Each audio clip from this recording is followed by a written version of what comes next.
you want from your home, office, or on the go.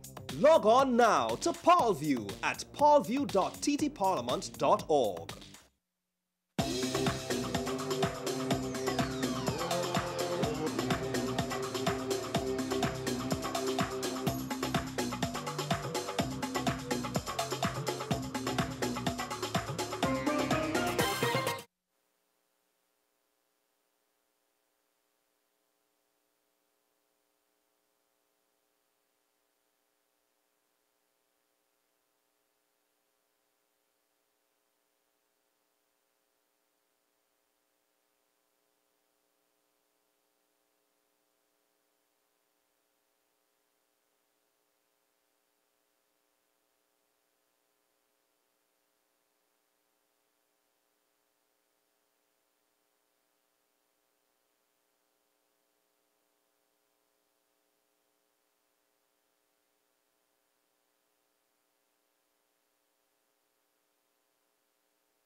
The Honourable the President.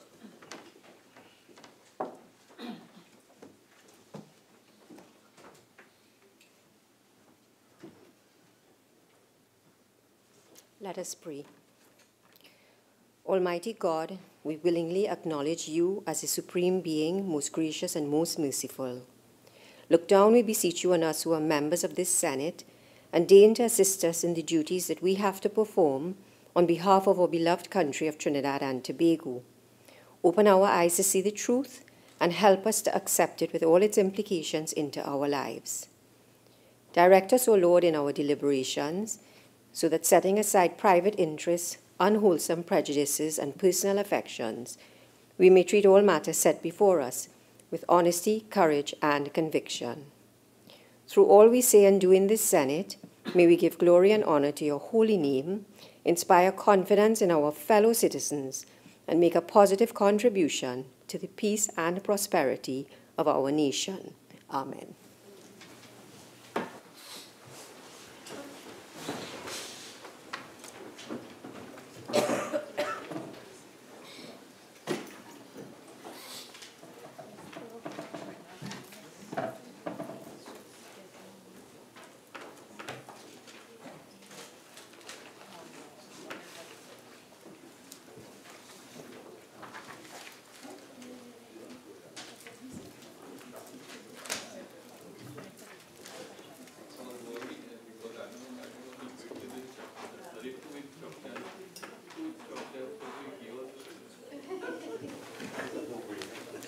Announcements by the President, bills brought from the House of Representatives, petitions, papers.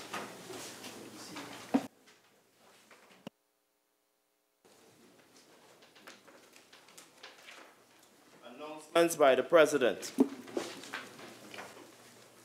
Honorable Senators, I have granted leave of absence to Senator the Honorable Dennis Moses, who is out of the country. Honorable Senators, I will read the instrument of appointment a little later on in the proceedings. Bills brought from the House of Representatives, petitions, papers. Minister in the Ministry of Finance. Thank you, Madam President. Madam President, I have the honor to lay on the table the following papers as listed on the order paper in the name of the Minister of Finance. The Quarterly Investment Report of the Trinidad and Tobago Heritage and Stabilization Fund for the period July to September 2017. The Annual Audited Financial Statements of the Education Facilities Company Limited for the financial year ended September 30, 2015. Leader of Government Business. Thank you very much, Madam President. Madam President, I have the honor to lay on the table the following paper as listed on the order paper in the name of the Minister of Education. The ministerial response of the Ministry of Education to the fourth report of the Joint Select Committee on Social Services and Public Administration, second session, 2016-2017, 11th Parliament, on an inquiry into the prevalence of sexually transmitted diseases, STDs, among school students and into the General Services Administration to treat with STDs in Trinidad and Tobago. Reports from committees. Senator Mark. Thank you, Madam President, and welcome back. The sixth, Madam President, I have the honor to present the following report as listed on the order paper in my name. The sixth report of the Public Administration and Appropriations Committee, third session, 2017-2018, 11th Parliament, on the examination into the Tobago House of Assembly with specific reference to accountability and transparency, inventory control, internal audit, subhead 02, goods and services, subhead 03, minor equipment purchases, head 04, current transfers and subsidies, and subhead 09, development program, consolidated fund. Senator Roach. Thank you, Madam President. I have the honor to present the following report as listed on the order paper in my name. The sixth report of the Joint Select Committee on Local Authorities, Service Commissions, and Statutory Authorities, including the THA. The third session, 2017 to 2018, 11th Parliament, on an inquiry into the efficiency and effectiveness of the Teaching Service Commission. Thank you. Honourable Senators, if I may revert to the earlier proceedings. Honourable Senators, I have received the following correspondence from His Excellency the President Anthony Thomas Aquinas Carmona, ORTTSC. The Constitution of the Republic of Trinidad and Tobago, by His Excellency Anthony Thomas Aquinas Carmona, ORTTSC, President of the Republic of Trinidad and Tobago and Commander-in-Chief of the Armed Forces. To Mr. Ndile Young, whereas Senator Dennis Moses is incapable of performing his duties as a senator by reason of his absence from Trinidad and Tobago, now therefore I, Anthony Thomas Aquinas Carmona, President as aforesaid, in exercise of the power vested in me by Section 44(1)(a) and Section 44(4)(a) of the Constitution of the Republic of Trinidad and Tobago, do hereby appoint you, Ndile Young, to be temporarily a member of the Senate with effect from the 23rd of January 2018 and continuing during the absence from Trinidad and Tobago of the said Senator Dennis Moses, given under my hand and the seal of the President of the Republic of Trinidad and Tobago at the Office of the President St. Anne's this 22nd day of January 2018. Honourable Senators, a senator is required to take the oath.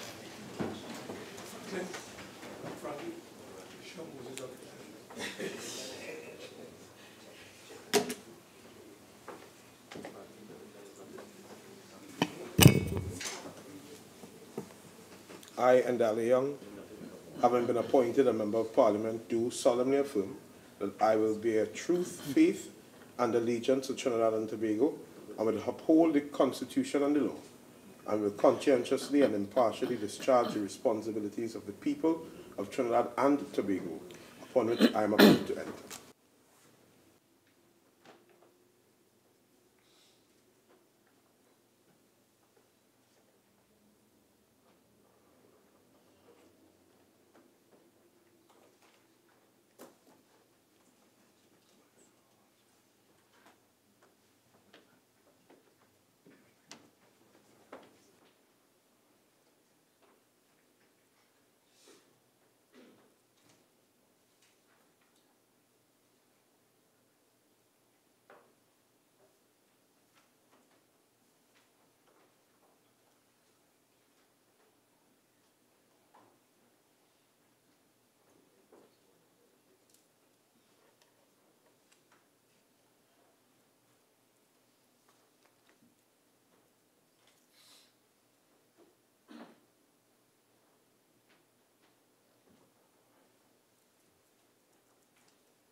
urgent questions.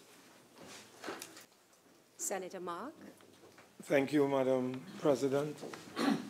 To the Honorable Minister of Community Development, Culture, and the Arts.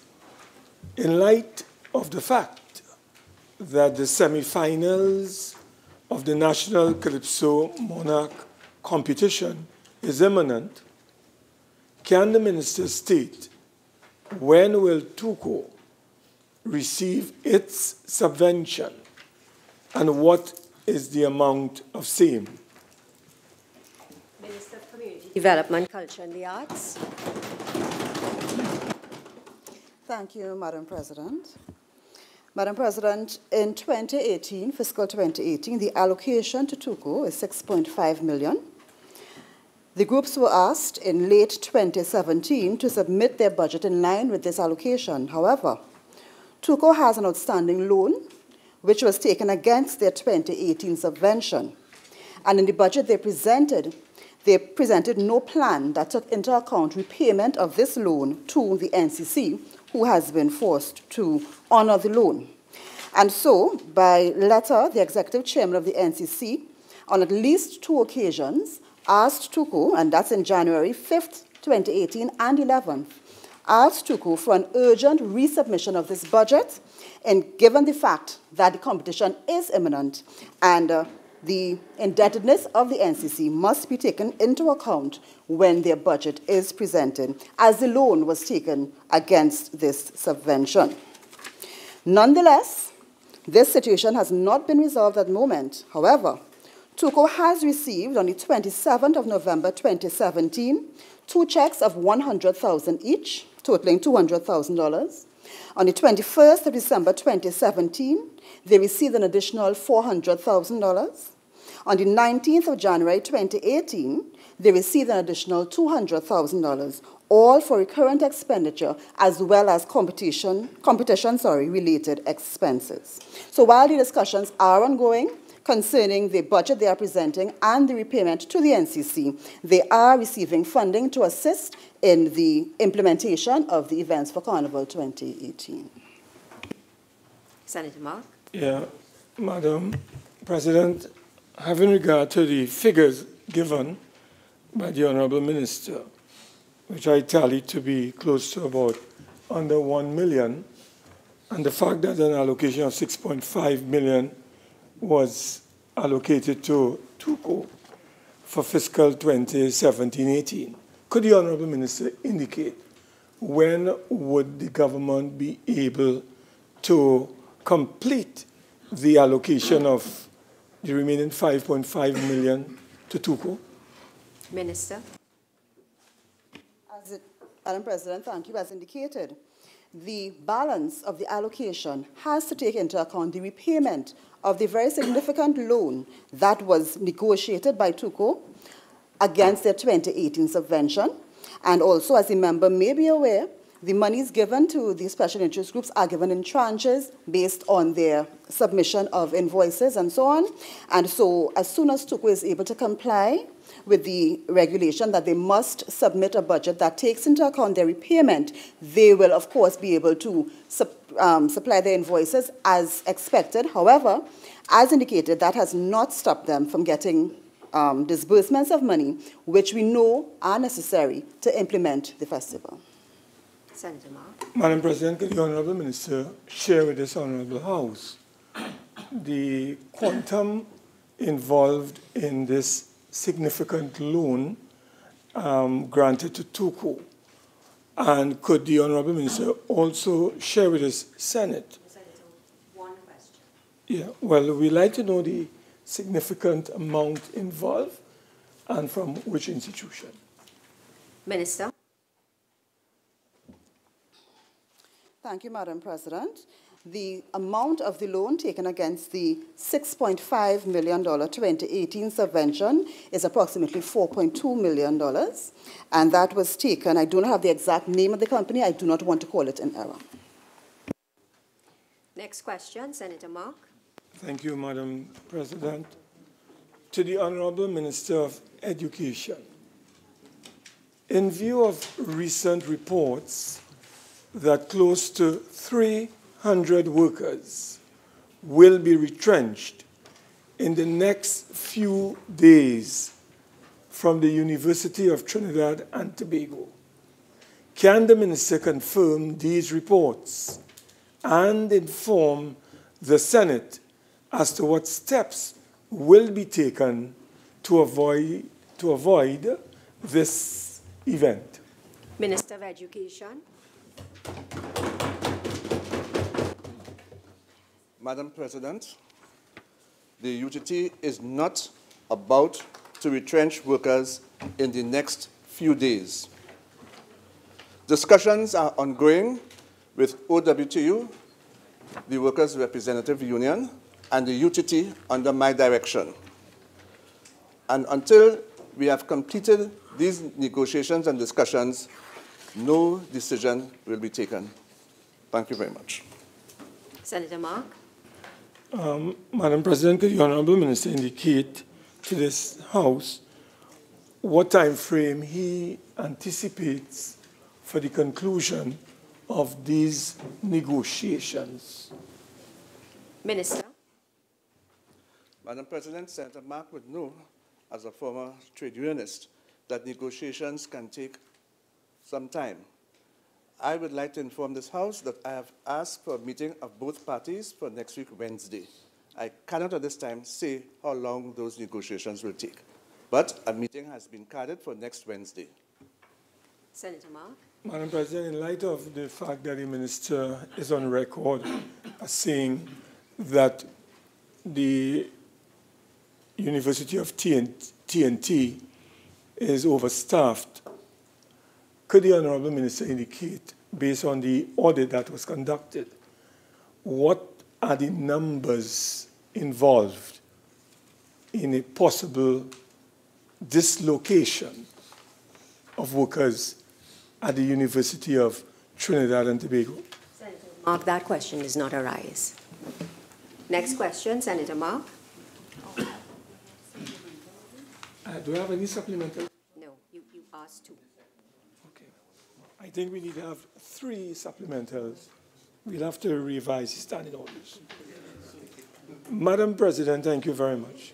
To the Honourable Minister of Education, in view of the contraction in the operations of COSTAT, can the Minister inform the Senate whether it is the intention of the government to retrench employees at this institution? Minister of Education. Thank you very much, Madam President. Madam President, COSTAT has no intention of retrenching any workers in terms of the proposed contraction in operations for fiscal 2018. The college has normal HR attrition of staff, just like any other institution. The proposed contraction of its operations is not outside of what can be expected in the normal economy. There is no crisis at COSTAT. The college will issue a media release shortly to address the issues relating to retrenchments of employees currently circulating in the public domain. Thank you. Senator Mark. Madam President, could the Honourable Minister indicate what areas of COSTAT operation would be affected as a result of the contraction that has taken place? What areas of its operation have been affected? No, Senator Mark, I won't allow that question. It doesn't arise from this question or the answer. Next supplemental. The Honourable Minister indicated that media release is expected very shortly from this institution. Could the Honourable Minister indicate to this Senate whether that would include further contractions in its current operations in terms of this release that is to be expected very shortly? Would it contain any further contraction in its operations? Senator Mark, that question also does not arise. So I won't allow that question either. Honourable Senators, the time for urgent questions has expired. Questions on notice, questions for oral answer.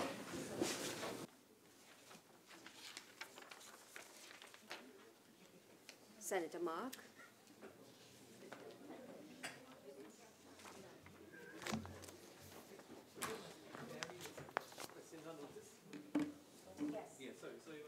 With your indulgence, excuse me.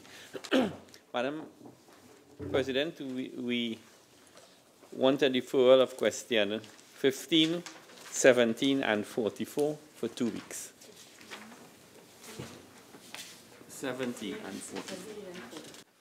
Honourable Senators, questions 15, 17, and 44 are deferred for 2 weeks. Senator Mark. Question number 18, therefore.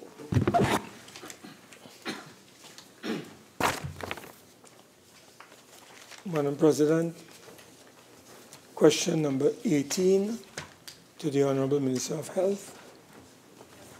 Minister of Health. Thank you. Thank you very much, Madam President, and Happy New Year to my colleagues in this honourable chamber. The construction of the new Point Fortin Hospital is 42% complete and work is ongoing. Every effort is being made by all concerned, including the design-build contractor, to complete the project on time. However, it should be noted that the previous government mobilized a contractor on the site without executing a government-to-government agreement and without finalizing the financing arrangement for the hospital with the government of Austria for the project. As such, when the new government assumed office in 2015, there was no source of funds for this project. Accordingly, the project has to be financed from the consolidated fund, that is, from general revenues, while this conundrum is being sorted out. And that has been the source of some delay. Thank you, Madam President. Yes, thank you, Madam President. Can the Minister indicate to this House when is the expected completion date of the Point Fortin area hospital? Minister of Health. Thank you. Madam Speaker, I must make a correction. The area hospital, Point Fortin, is a 69-bed facility built by the Shell Oil Company in the 1930s. This hospital is not the area hospital, Point Fortin. This is the Point Fortin Hospital. So the Point Fortin Hospital is carded to be completed sometime between the first and second quarters of 2019, all things being equal. Senator Mark. I do not know if the Honourable Minister is in a position to share with this House the estimated final cost of this particular project. Minister of Health. Thank you, Madam President. It is a 100-bed facility. The cost is $1.5 billion VAT inclusive. It must be noted that when we came into office, we were able to negotiate with UDCOT to reduce their project management fees by $300 million. One has to ask, where was that money supposed to go under the last administration? We saved this country $300 million without touching 1 square foot of space. We also saved this country $200 million by renegotiating with UDCOT for the Arima Hospital to bring down their project management fees. So with those 2 hospitals negotiated under the last administration, we have saved project management fees of $500 million. Thank you, Madam President. Senator Mark. Senator Gopee-Scoon. Thank you, Madam President. Based on the percentage given, the 42%, does that include the housing, the facilities and everything, or just the building of the Point Fortin Hospital? Minister of Health. Thank you. So a construction project has various components, construction, equipment, and so on. Different facets, like construction, will be more advanced. Other facets will be slightly less advanced. The overall construction percentage is 42% overall. And that's the figure I have at this point in time. And as I say, to be concluded by sometime between the first and second quarters of 2019 to be up and running. Thank you very much, Senator. Next questions? No, another supplemental? Yes. Could the Honourable Minister indicate whether the problem identified in terms of cash flow from the Treasury has been addressed, or is there still a challenge to at least access the necessary funding for this very important project? Minister of Health. Madam President, the problem was not cash from the Treasury. The problem was the last administration, in violation of the MOU, did not have the Point Fortin Hospital as a project listed under the government-to-government arrangement with Austria.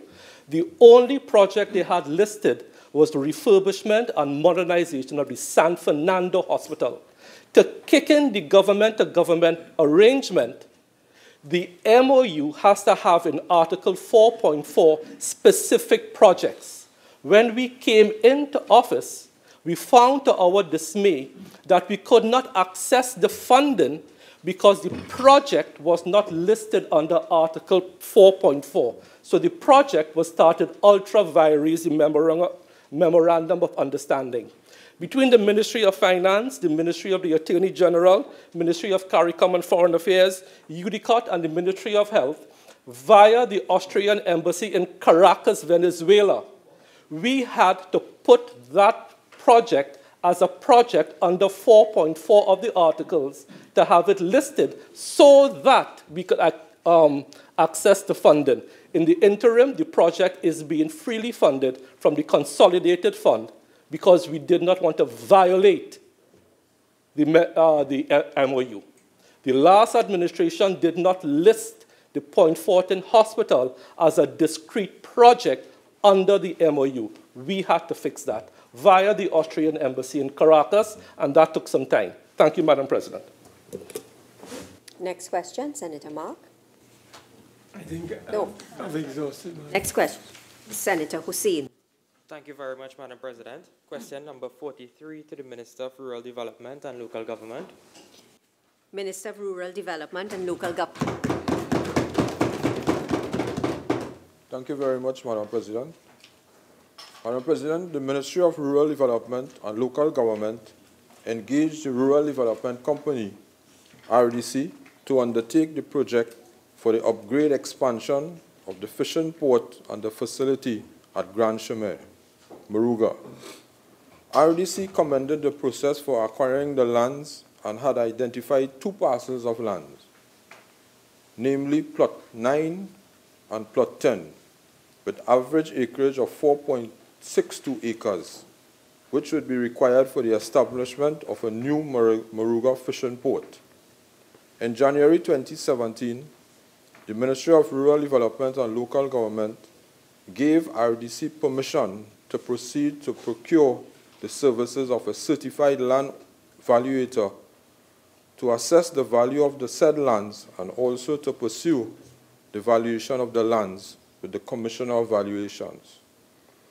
RDC issued a request for proposal to all land valuators through the Institute of Surveyors. However, only one proposal was received from Raymond and Peer Limited, and subsequently, they submitted a report on the 15th of March 2017, which identified a market value of $815,000 for lot number 9 and $1.870 for lot number 10.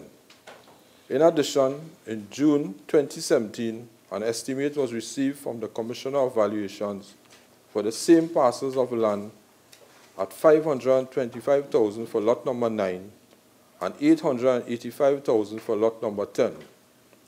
The attorney at law for the private valuator conducted a data search on the title deed information, which found that plot number 9 was owned by Louis Delmas and plot number 10 owned by Prism Trust and Finance Company Limited, which was confirmed by the Valuation Division, Ministry of Finance, by letter dated 17th October 2017.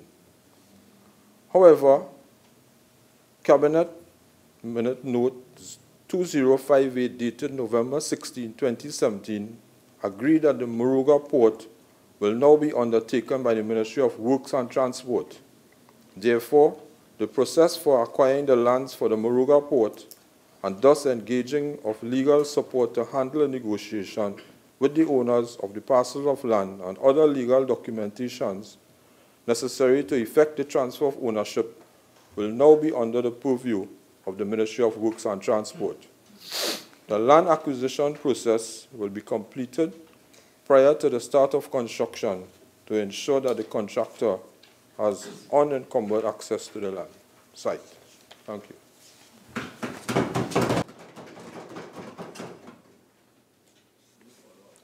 Next question. Senator Hussain. Question number 45 to the Attorney General. Leader of Government Business. Thank you very much, Madam Speaker. I answer this question on behalf of the Honorable Attorney General. In response to Roman 1, the Property and Real Estate Services Division, better known as PERSD, of the Ministry of Public Administration and Communication, has concluded negotiations for the rental of the office block on Level 7 at Gulf City Mall, Arumeen, which has been identified for use by the Office of the Director of Public Prosecutions. The Ministry of the Attorney General and Legal Affairs and the Office of the Director of Public Prosecutions have completed 1, list of the outfitting requirements, and 2, related drawings for the office layout, and 3, the scope of works for the engagement of services of contractors to complete the outfitting. The Commissioner of Valuation is in the process of completing the necessary recommendations to PERSD so that Cabinet may consider same at the earliest opportunity. Whilst it is not possible to offer the exact date by which the Office of the Director of Public Prosecutions in San Fernando will be relocated to its new Gulf City Mall premises, if all things work at a steady schedule, full occupancy should be possible by June of 2018. In response to Roman 2, outfitting of the office space at Gulf City Mall, Lowlands, Tobago, are nearly complete. Final works are expected to be completed by the end of February 2018. The Office of the Director of Public Prosecutions can therefore occupy this facility commencing 1st of March 2018. In response to Roman 3, in respect to Roman 1 above, the rental costs and service charges for the lease rental of office space at Gulf City Mall, Arumeen, as negotiated between the landlord and PERSD are as follows. Monthly rental, $248,722 per month, well, obviously, VAT exclusive. Service charges proposed, $75,698, VAT exclusive. In respect to 2 above, the rental cost and service charges of the office space at Gulf City Mall, Lowlands, Tobago, as negotiated between the landlord and PERSD, are as follows. Monthly rental, $61,965, VAT exclusive. Service charges, $568. Service charges, Madam President, include charges for electricity, standby generator, water, garbage removal, and common area maintenance and security. Senator Hussain. Can the Minister indicate whether or not additional securities would be provided at these 2 locations? Additional what? Security measures, having regard to the high, the amount of persons that would be in these malls at that point in time of operation. Well, I just want to go on record, Madam President, is that these 2 accommodations for office space was approved by the Office of the DPP, and it is on the Office of the DPP instruction that we engage a lease agreement. I am sure that the DPP, being an independent arm of the state, will provide the required security if they so see the need. Could the Honourable Minister indicate the duration of the proposed lease for the premises, offices? I don't have that information before me, but it could be easily supplied. But the standard state leases are for 3 years. Senator Hussain. Can the Minister indicate whether any arrangements are being made for the Port of Spain location of the DPP's office regarding the office space there? Senator Hussain, that question doesn't arise.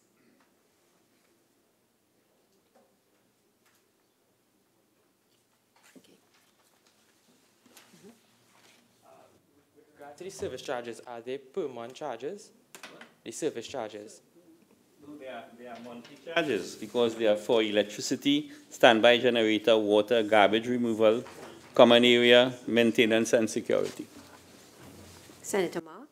The Honourable Minister share with us who are the owners of Presby or directors of this. What's the name of the organization? Presby is the Property and Real Estate Services Division, an arm of the Ministry of Public Administration and Communication.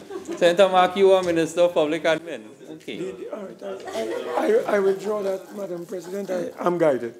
The owners of the property I'm referring to, do you have the names of the owners of the property that we have? Minister. I don't have it with me, but that's easily available, and I can provide that in shortest order.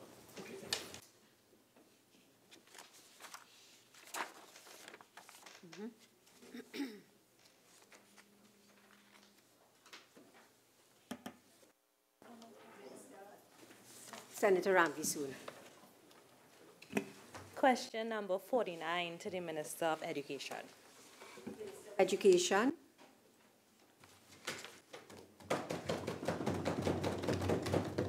Madam President, the reconstruction of the Fanny Village Government Primary School has not commenced due to the unavailability of funds.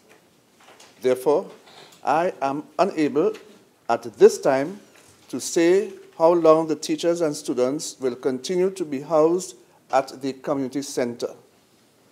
However, every effort will be made by the Ministry of Education to construct a new school in the shortest possible time. Thank you. Senator Rambharat. Minister of Education, since you're unable to give a time that these teachers can be moved because you are aware that the community center is only outfitted to house standard 1s to 3, what can be done in this interim for these students, especially Form 4s and 5s that are, standards 4 and 5 that are in these caravan facilities at the outside the community center? Minister of Education. Madam President, as soon as funds become available, we will ensure that a new school is constructed. In meanwhile, we ask our teachers and our students to bear with us. Thank you. Senator Rambharat. Madam President, thank you. I was able to visit the school this year, and I saw the confusion. And I would like to ask, since you're unable to give a time for availability of funds, and it was not in the budget 2018, do you anticipate that it would be in the next year budget or some time or stipulation? Minister of Education. Madam President, I indicated just now that as soon as funds become available, we will commence the construction of the school. And therefore, if it is feasible to have that in the new allocation, 2018-2019, certainly we'll do so. Public business, private members' business, motions.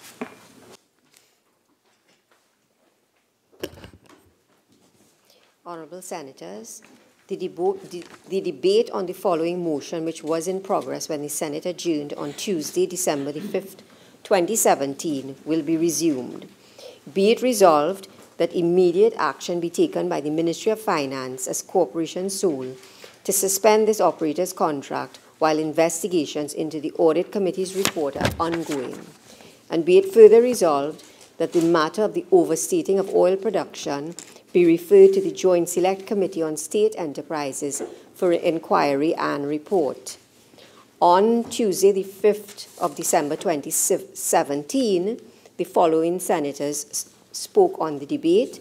Senator Wade Mark, who was the mover of the motion, Senator the Honorable Franklin Khan, Minister of Energy and Energy Industries, Senator Daneshwar Mahabir, Senator Gerard Ramdeen, Senator the Honorable Clarence Rambharat, Minister of Agriculture, Land and Fisheries, and you have 19 minutes remaining. Minister of Agriculture. Thank you very much, Madam President, for the opportunity to resume my contribution on this debate of the motion brought by Senator Mark. Madam President, almost 6 weeks have passed since I was making my contribution. I don't intend to rehash what I said in my first 21 minutes, except to remind you that my contribution on that day was set in the context of 5 words I used to describe the motion and the defense of the motion put forward by Senator Mark. And those words, Madam President, if I may remind the House, were hypocritical, convoluted, premature, unnecessary, and dangerous. And in the weeks which have passed, Madam President, we've come to the point now where we could safely say that the motion is unnecessary. It was unnecessary then, and it is even more unnecessary now. Let me go back, Madam President, to hypocritical. Because the point I was making, I wanted to make it very clear, and I wanted to counter not only Senator Mark's argument, but any thought in the mind of the population that the government was dragging its feet in the handling of this matter. And I went back to a motion brought by my colleague, Senator Gopee-Scoon, when she sat in the other place, to make the point, it must be hypocrisy, Madam President. If when in your turn in government, you can sit for 3 years on a report relating to Southwest Soldado and wait until a motion is brought in the Parliament to take action and put it on record following several newspaper articles, and then you have the audacity to bring a motion here now that you're in opposition and dealing with a government that has done everything that it could do to deal with the matter that is the subject of the motion. And I consider that to be hypocrisy. You see, Madam President, I also made the point that in the 11 weeks since the announcement of what was then a confidential process, in the 11 weeks since the leader of the opposition made the announcement on a political platform, I made the point. There were 2 audits conducted. There was an expansion of the internal audit. There were media statements by various parties involved in the matter.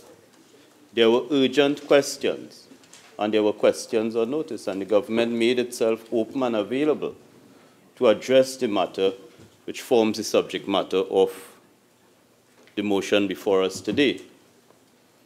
And I last spoke, Madam President, as you said, on December 5th.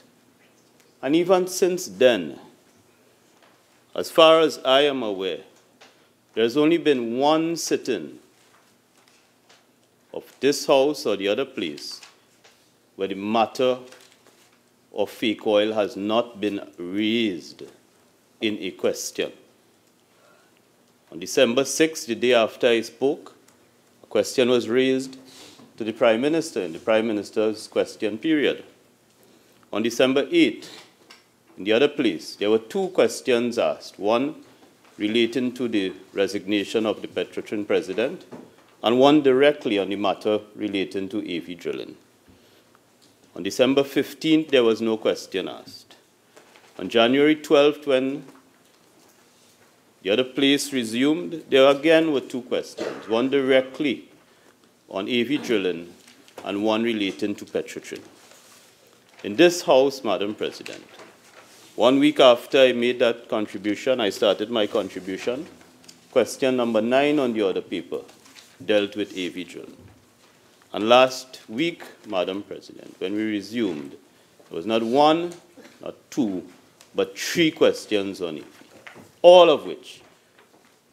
And I didn't go into an examination of the supplementals, Madam President, but I can assure you that based on my following of the debates in both places, I'm confident that on every occasion a question has been asked in one of these houses in relation to AV drilling and Petrotrin, the members have utilized every opportunity on supplemental questions, and the government has given full responses. So there is no hiding. There's nothing that has been hidden.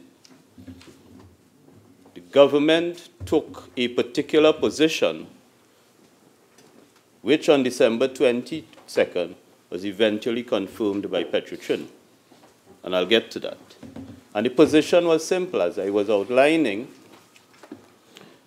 There was a course of action to be adopted. This is a commercial matter between Petrotrin and one of its lease operators. They are the parties who are privy to the contract. And it is a matter, a commercial matter, that ought to be addressed in the context of that contract and those commercial relations.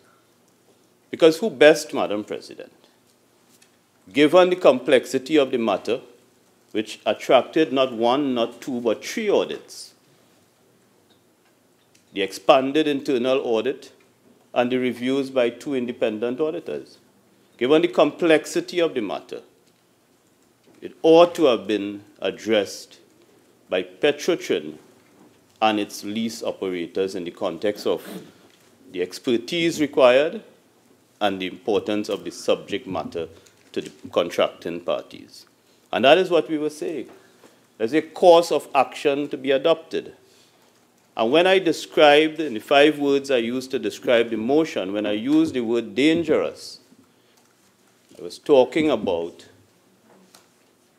interfering with a course of conduct that had been adopted by parties to a commercial agreement and prejudicing that, not only through unnecessary disclosure, but uninformed disclosure.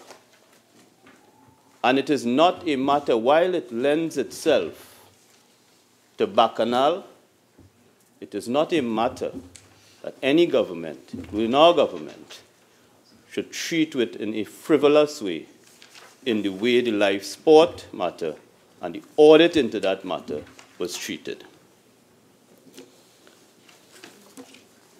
Madam President, why I say one of the words I've used was unnecessary. And I used it for 2 reasons. One is because a course of action had already been adopted. And my point was that we should allow that to flow.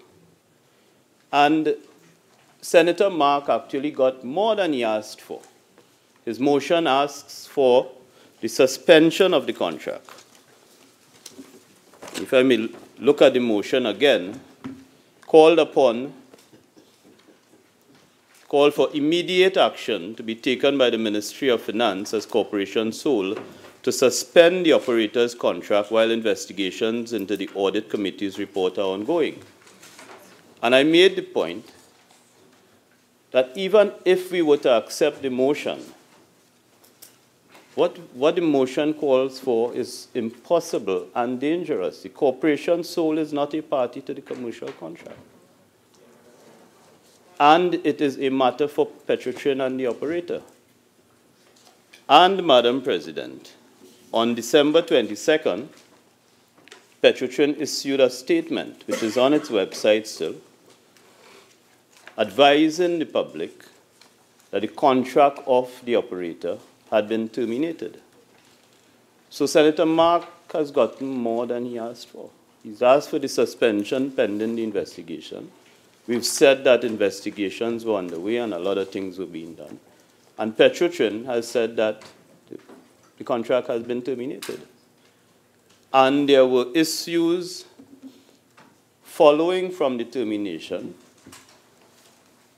And in both houses since then, members have utilized the opportunity to ask further questions. And let me place on record, Madam President, what the chairman of Petrotrin said as part of that statement. And he says, and I quote, "Adherence to the process is the most important component of the exercise. We are guided by expert counsel, and we are committed to ensuring that we do things in accordance with the proper procedure," end of quote. And that is all we've been saying, and that is all Petrotrin has been saying. And we've reached to the point where the commercial transaction has been terminated, and the parties would take the steps which are open to them within the context of the contract. Furthermore, Madam President, in response to a question asked in this House, the Minister of Energy is on record as saying that Petrotrin has referred the file to the Director of Public Prosecutions. So Senator Mark has gotten more than he asked for. The contract has been terminated, and the file has been passed to the DPP.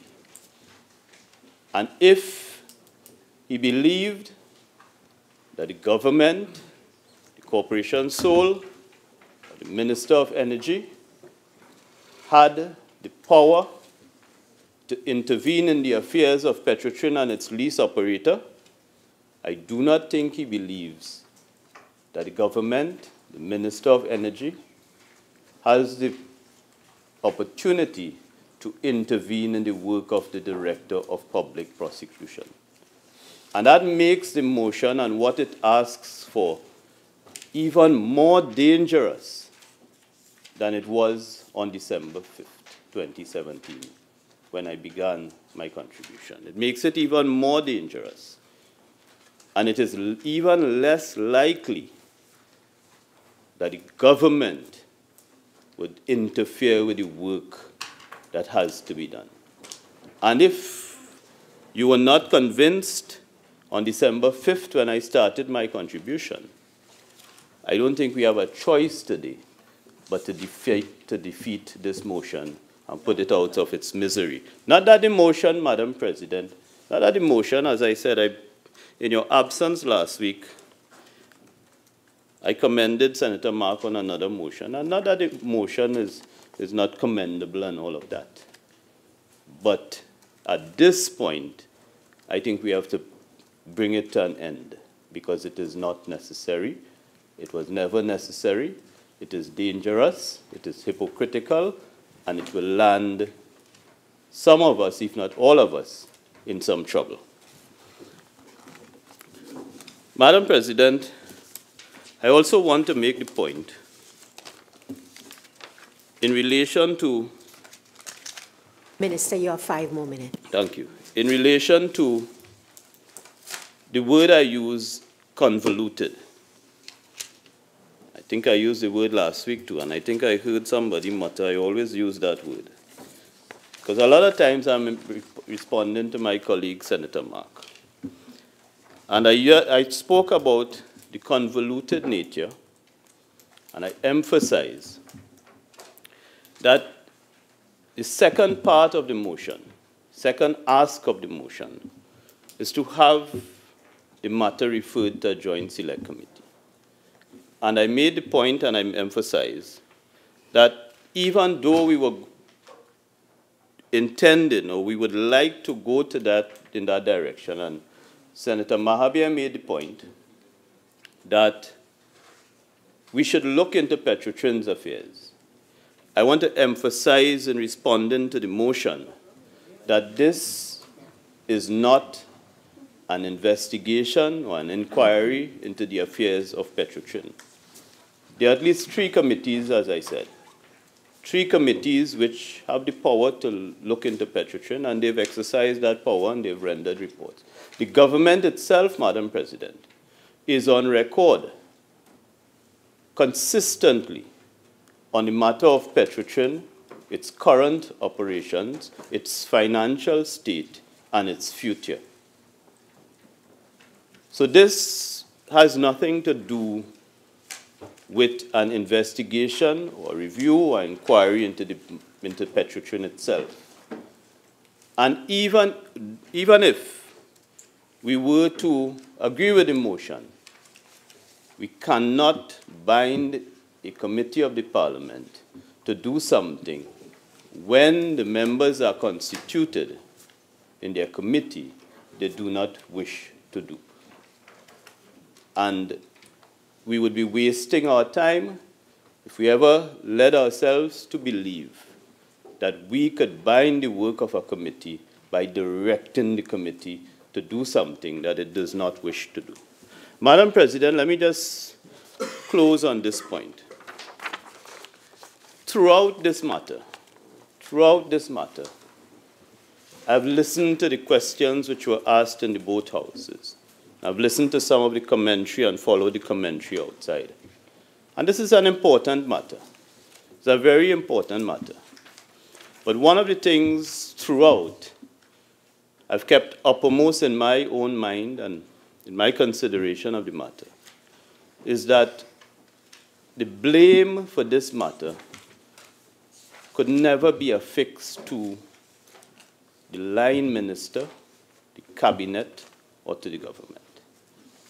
Because no matter how you feel about it, ministers and cabinet members are seized of certain amount of information.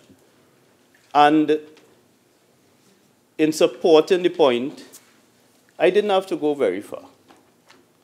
I just went back to my friends on the other side. And I went back to, as he was then, Senator Kevin Ramnarine, as he responded to that same motion brought by my colleague. And he makes the point in words that I cannot recreate. He talks about, and I quote, a minister cannot be omnipresent and omnipotent. As we are in Parliament right now, somebody might be stealing a pump from somewhere in Los Bajos. Somebody might be stealing a piece of pipe from somewhere in Parilands. Should the minister be held responsible for that? Mr. Speaker, if somebody turns a valve in the wrong direction in the refinery and shuts down a process, who is to be held responsible for that? A company has an organizational structure and responsibility flows from the bottom to the top and back down again, end of quote. And I could not have said it better. I could not have said it better. This motion ought to fail because it involves Petrotrin, a lease operator contracted by Petrotrin. The course of action which Senator Mark wishes us to take, we've gone beyond that. It is unnecessary, and if we continue along this path, it becomes more and more dangerous. I thank you. Senator Haynes. Thank you, Madam President, for recognizing me to participate in this debate on what I consider to be a very important motion. Senator Rambharat referred to the motion as being unnecessary, and I'd like to beg to differ, because while saying that the motion is unnecessary, he pointed out that when he started to speak on December 5th, that we've now, that Senator Mark's motion, we've now gone beyond that, which means that when this motion was placed in this House, It was very necessary because what Senator Mark was seeking was that the contract be suspended, and it's now been terminated. So to say it's unnecessary, I think, is a little disingenuous. I would also like to address the point on it being hypocritical. If there's one thing I hope to accomplish while being in the political arena, in the political space, is to raise our level of political discourse from, well, you did this and we did this, and if we could not talk about this because it's hypocritical. I think we should go beyond that and now look at the facts as they present themselves. And this motion addresses that one of Petrotrin operators, A&V Drilling Limited, overstated the level of production over a period of time. And that cost the taxpayers a lot of money. And therefore, it is important and it is very necessary that we raise it and that we use all forms of scrutiny available to us, including this motion, to address the concerns of the taxpayers and the citizens of this country. So I agree that Senator Mark has gotten part of what he asked for, which is the suspension or the termination of the contract. And so I think we should also express our gratitude to Senator Mark and the leader of the opposition for bringing this scandal to the attention of the public and for holding the government to account. See, Madam President, it is an important role and function of a loyal opposition to hold the executive to account. And it is a role that we take seriously, and we will continue to take seriously. So where Senator Rambharat referenced the questions asked and how many times we raised the matter, I can assure you that we will continue to raise the matter, and we will keep raising all of these matters and matters similar in this role of scandal that keeps presenting itself from the government side, even though it makes them uncomfortable, because that is our job. We are here to protect the interests of the citizens of Trinidad and Tobago. And by just in the approach to how you look at things like question time and the actions of the opposition, to call it hypocritical, to call it unnecessary, I think that is a dangerous narrative. This is the role of the Parliament, of the legislature, to hold the executive to account. And this is the second time I'm saying this in 2 weeks, so I feel like the message has to be repeated constantly because it's not impacting the government on what we're supposed to do here. The administration seems to have no intention of being held accountable in a meaningful manner. It seems to be that you say you'd answer the questions, but are you really participating in this in a meaningful manner meant to benefit the majority of the people in this country? Do you have a regard for our system of checks and balances? And there are words and there are actions, and we are hoping that your actions would begin to match your words. And so I would also like to now talk about the situation at present, because since this motion was moved, the situation has changed, and the contract has been terminated. But I would like to go to the words of the Attorney General at the post-cabinet press briefing when the day after the contract was terminated. And the Attorney General said that this government is prepared to investigate itself. And Alwari said the decision to investigate the fake oil scandal. Yes. Just quote your source and the date. This is from the Newsday. The article was by Clint Chantak on December 23rd, entitled AV Contract Terminated, Petrotrin Cancels AV Contract. And the quote is from the Attorney General at the post-cabinet press briefing. And he said that the decision to investigate the fake oil scandal was done by the Petrotrin Board of Directors, and the opposition leader, Kamala Prasad-Bissessar, could take no credit for this. And I pulled that quote in particular because, you know, the response from the government on most issues usually baffle me. And this in particular was a real gem from our very loquacious Attorney General. It's the line in particular is that the opposition leader could take no credit for this. we aren't seeking credit. This is not something that we would tout around as an achievement of the opposition. What we're looking for is who is responsible for this gross mismanagement of public funds, of the taxpayers' dollars, this misappropriation of money. So while the government is standing with the proverbial egg on its face, you have a situation where in the post-cabinet press briefing, rather than address what is being done in the interest of the people, we have time to talk about who will take credit. It's not what we're seeking. We're not looking for credit. We're looking to do our job and to get to the bottom of this fake oil scandal. We had a situation where in the post-cabinet press briefing on September 14, 2017, the Prime Minister referenced that the owner of AV Drilling is his friend.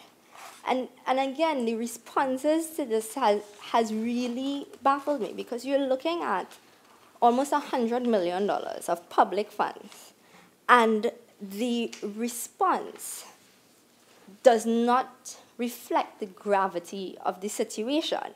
So you have a fake oil scandal, a corruption stain, and rather than looking at the public interest, you're telling me about who is calling their friend and who should be taking credit, and I'm not getting the kind of responses that Senator Rambharat seems to think the government is providing, that they're giving us, that they're being held to account. So in looking at this, and in talking about the treatment of this scandal, everything seems to be heavily political and not seeking the best interests of the citizens of our country. And so while the government continues its narrative of tighten your belt and that we need to sacrifice and everybody needs to make adjustments, and every month we're being told we can't find money to pay salaries. They're always looking for money to service regular citizens. Yet still, it seems as if you have a friend in a high space, you can get up to $100 million for literally nothing. And I think that that's something that the Parliament should scrutinize, and that it makes this motion necessary because it gives us yet another avenue to deliberate on what was done. The second curious thing that the Attorney General said is that this government is prepared to investigate itself. But we are not prepared to accept the government investigating itself. We would like a police investigation, a criminal investigation into this matter. There are a number of people in this country who believe that the government is the problem. And so we would not be comforted by the words that the government is prepared to investigate itself. That does nothing to us. As a matter of fact, that is worrying and dangerous.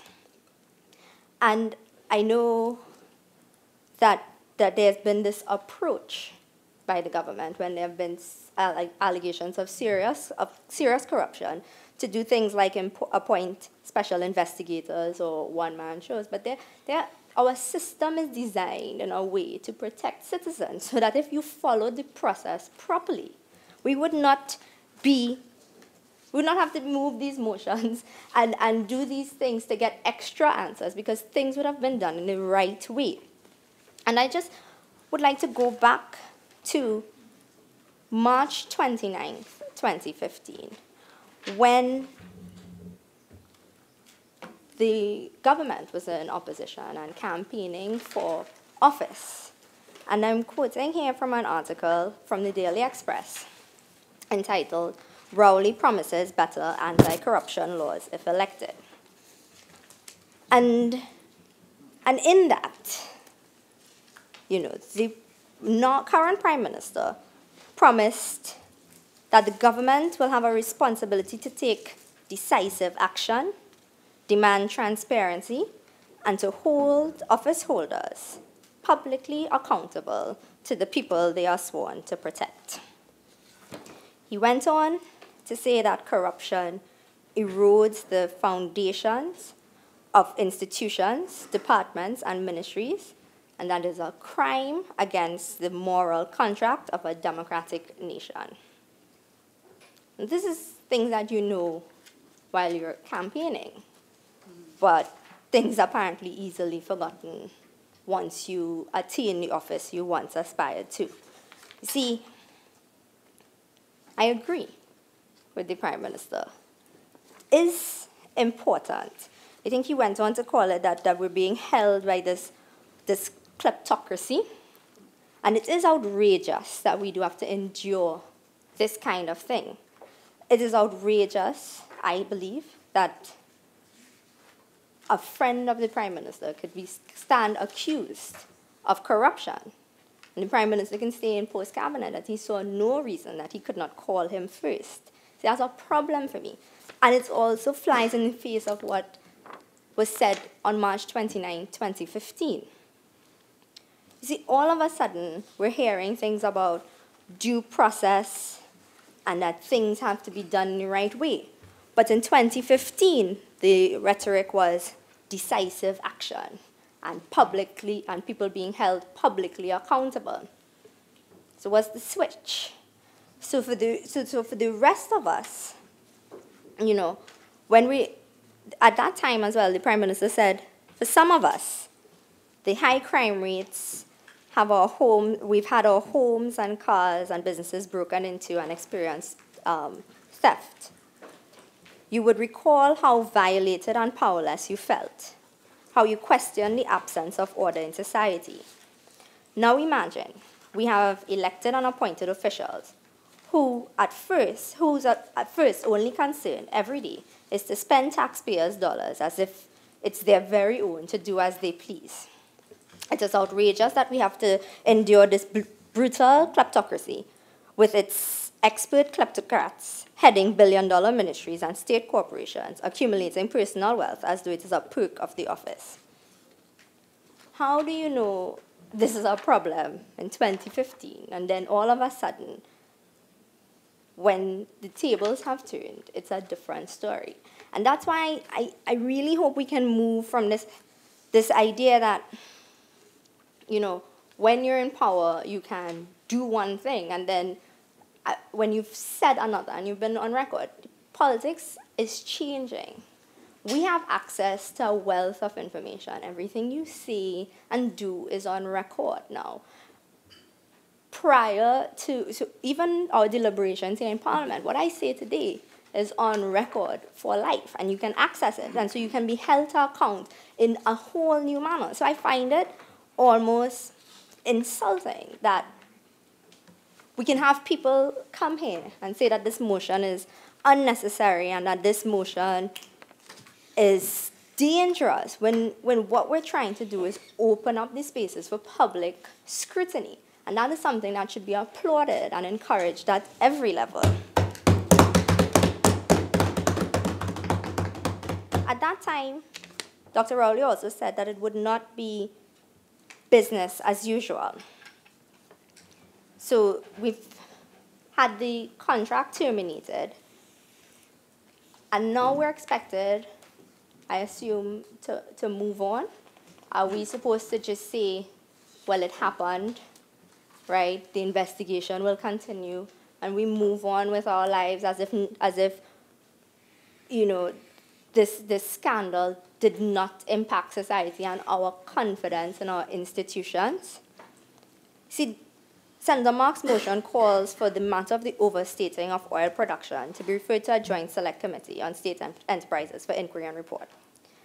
And while Senator Rambharat made arguments as to why this should not be, I think that is the direction we should be moving towards.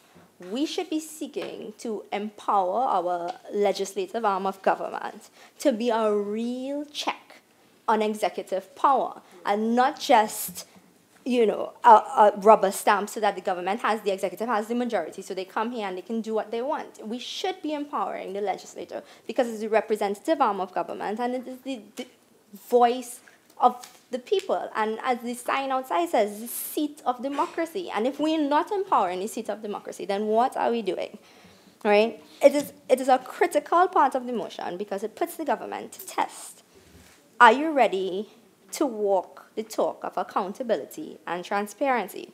Or was it just mama guy and old talk when you wanted to get into government to be publicly accountable and we'd be moving to full transparency, and now all of a sudden everything seems to be shrouded in secrecy, and that we're seeing more and more a movement to solidify power within the executive? If you believe in accountability and public scrutiny, you would seek to empower the Joint Select Committee to have real teeth in an investigative matter. See, I'm of the view that the actions of the government points to an administration that wants to consolidate power in the executive at the expense of the people of Trinidad and Tobago.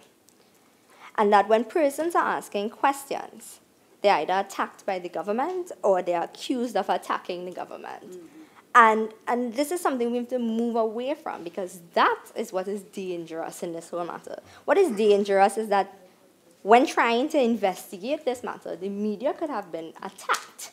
And those things, I think, should be raised as dangerous, and that we should look very carefully at when thinking about this fake oil scandal. And while I prepared for this debate, I reflected on the Orwellian quote that all animals are equal, but some are more equal than others. And you see, Madam President, almost $100 million was found to pay AV drilling. But according to reports in the media, 287 people are considered fat to be trimmed to save $41.5 million. To me, that is a reflection of all animals being equal, but some being more equal than others. Because we can find money for this, but these jobs are not important. Perhaps if these people had friends in high places, their jobs would have been a little bit more secure. You see, we found money for AV drilling, but we've had to have protests for Ramsar Hindu School, Reform Hindu School, the Bellarmine ECC Center, Fanny Village. All these schools remain closed because of money, because they can't find money to pay the contractors. But we can find money to pay A&V drilling.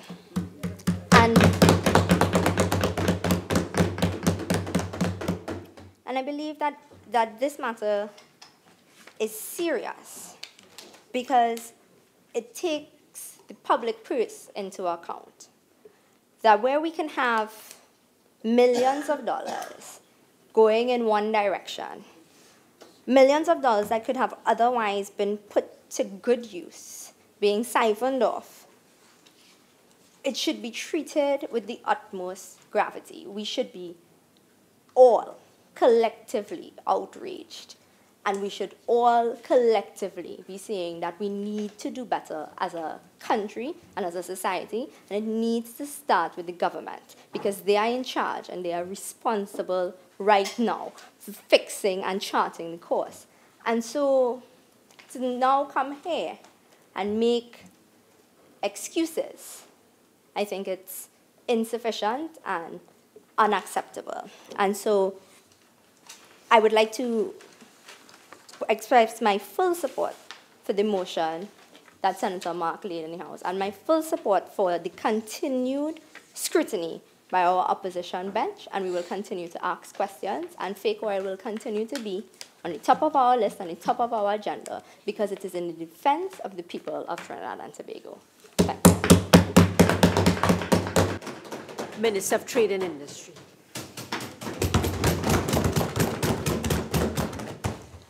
Thank you very much, Madam President. And I'm pleased to enter this debate, although I have to admit what my colleague, Senator Rambharat, has said, that this debate is almost rendered futile. I think much has been discussed under the course of events which took place between when the debate was first started in early December, and at this time, there's nothing to be dealt with again. This debate, I can say, is useless and is rendered futile. But let me respond to Senator Haynes, because this debate is all about Petrotrin, and I don't want all to be lost about Petrotrin, which is so very important to all of us. Petrotrin is our legacy. However you take it, and Senator Haynes is from South. And to all of us in the Southland, including you and Senator Obika, and Senator Franklin Can, Senator Rambharat, who works at Petrotrin, the Minister of Public Utilities, who grew up on a Petrotrin camp because his father worked there.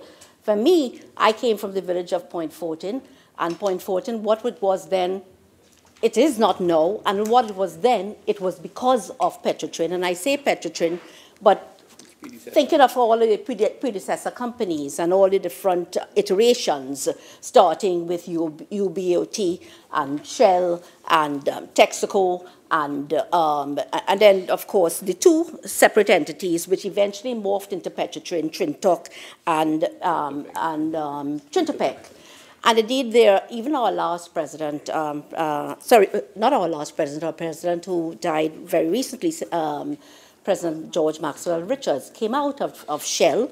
And there are so many other important persons. Professor Ken Julian came out of Shell as well. Patrick Manning, late Prime Minister, was also, this is where he began his career. So Petrotrin as an entity is very, very important to us. And I want to give this government's commitment to Petrotrin and to making Petrotrin work for all of the reasons why it is so important now, and it was important then, more than 100 years ago when we began this whole commercialization of oil process. So that, and again, it remains important from the standpoint of employment, because there are a number of persons, more than 5,000 persons are employed with Petrotrin, and others, they take care of about 6,000 pensioners.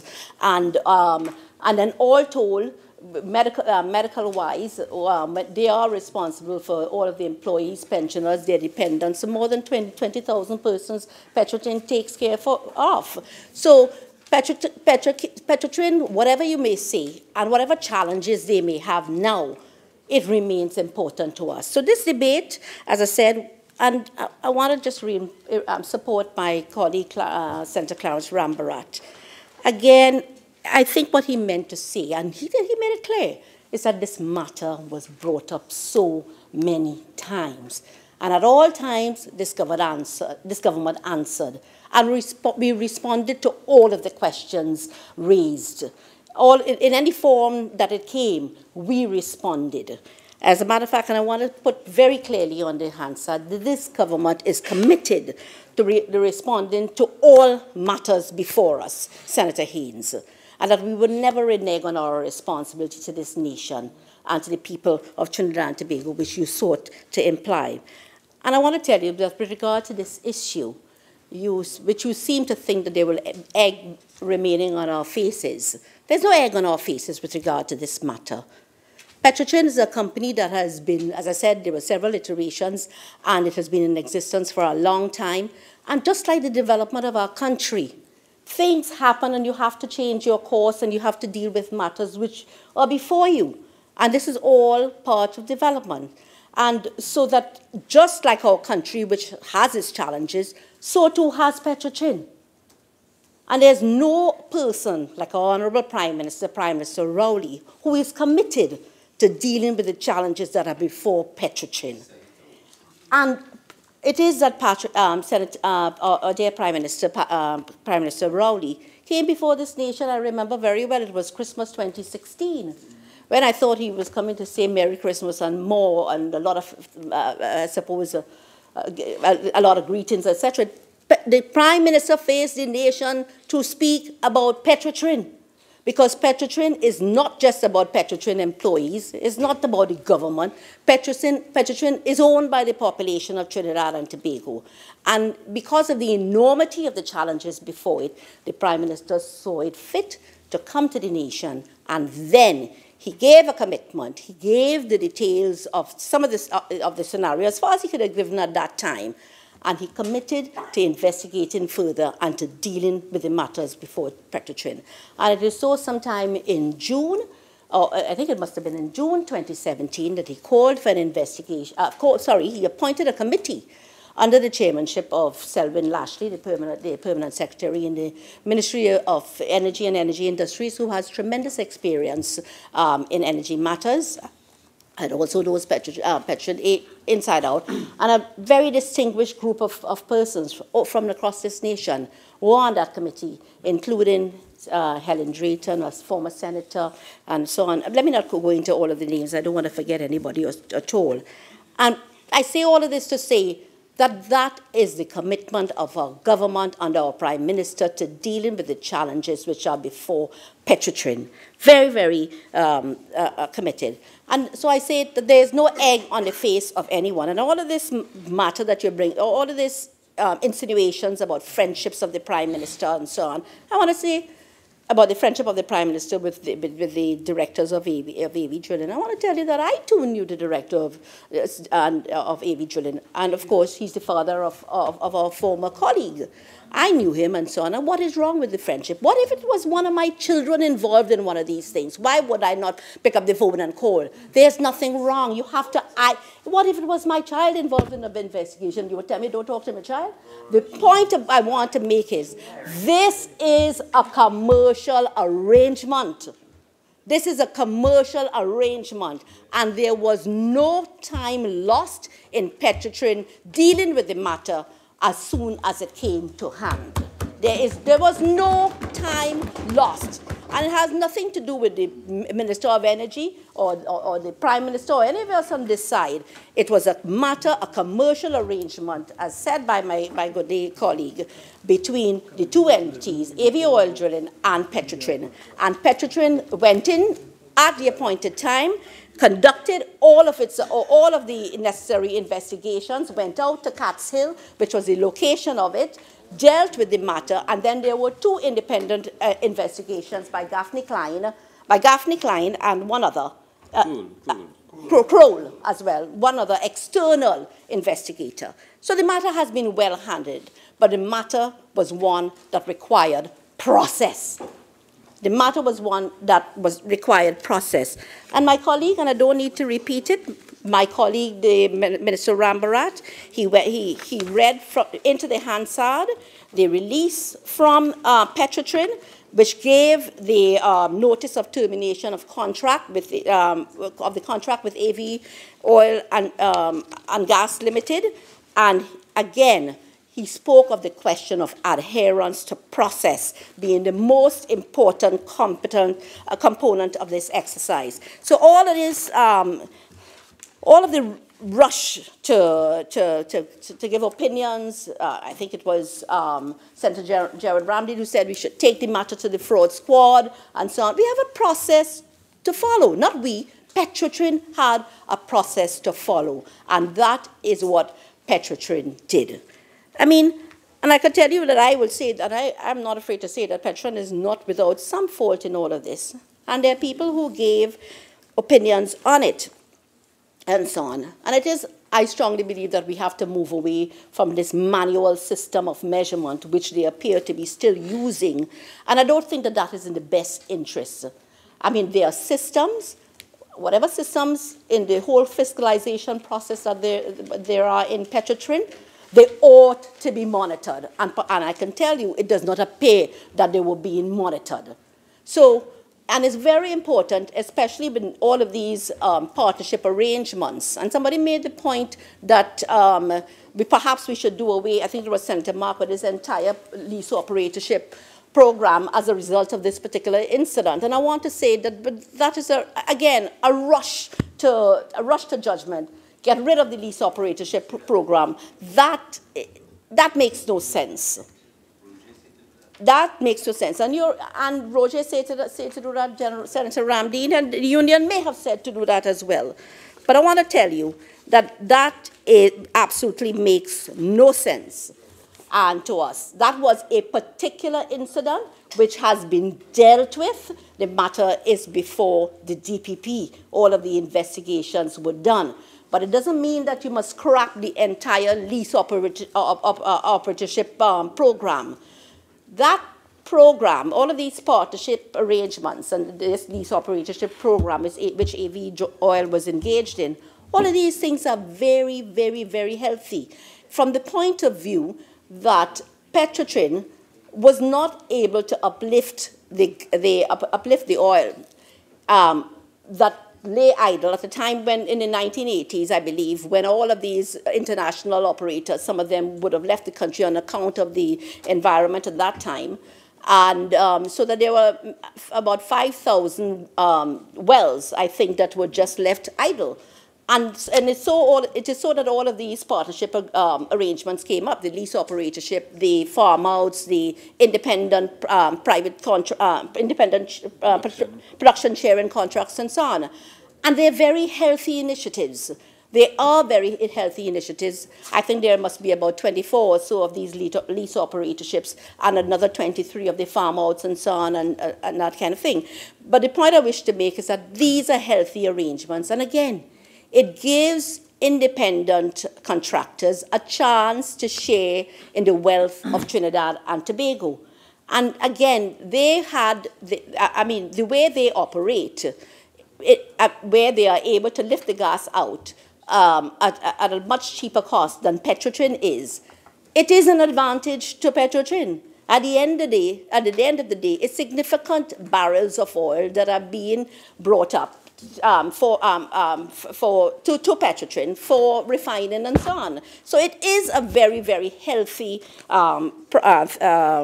system of partnerships, and so therefore the notion that we should discount and do away with it, I think, is a useless one. It makes absolutely no sense. As I said, this is about additional oil at a better lifting cost. And so the issues will always be with the monitoring. And that is what Petrotrin has to deal with, the monitoring. And I know that there are other concerns in the system, apart from the fiscalization, monitoring, the fiscalization and so on.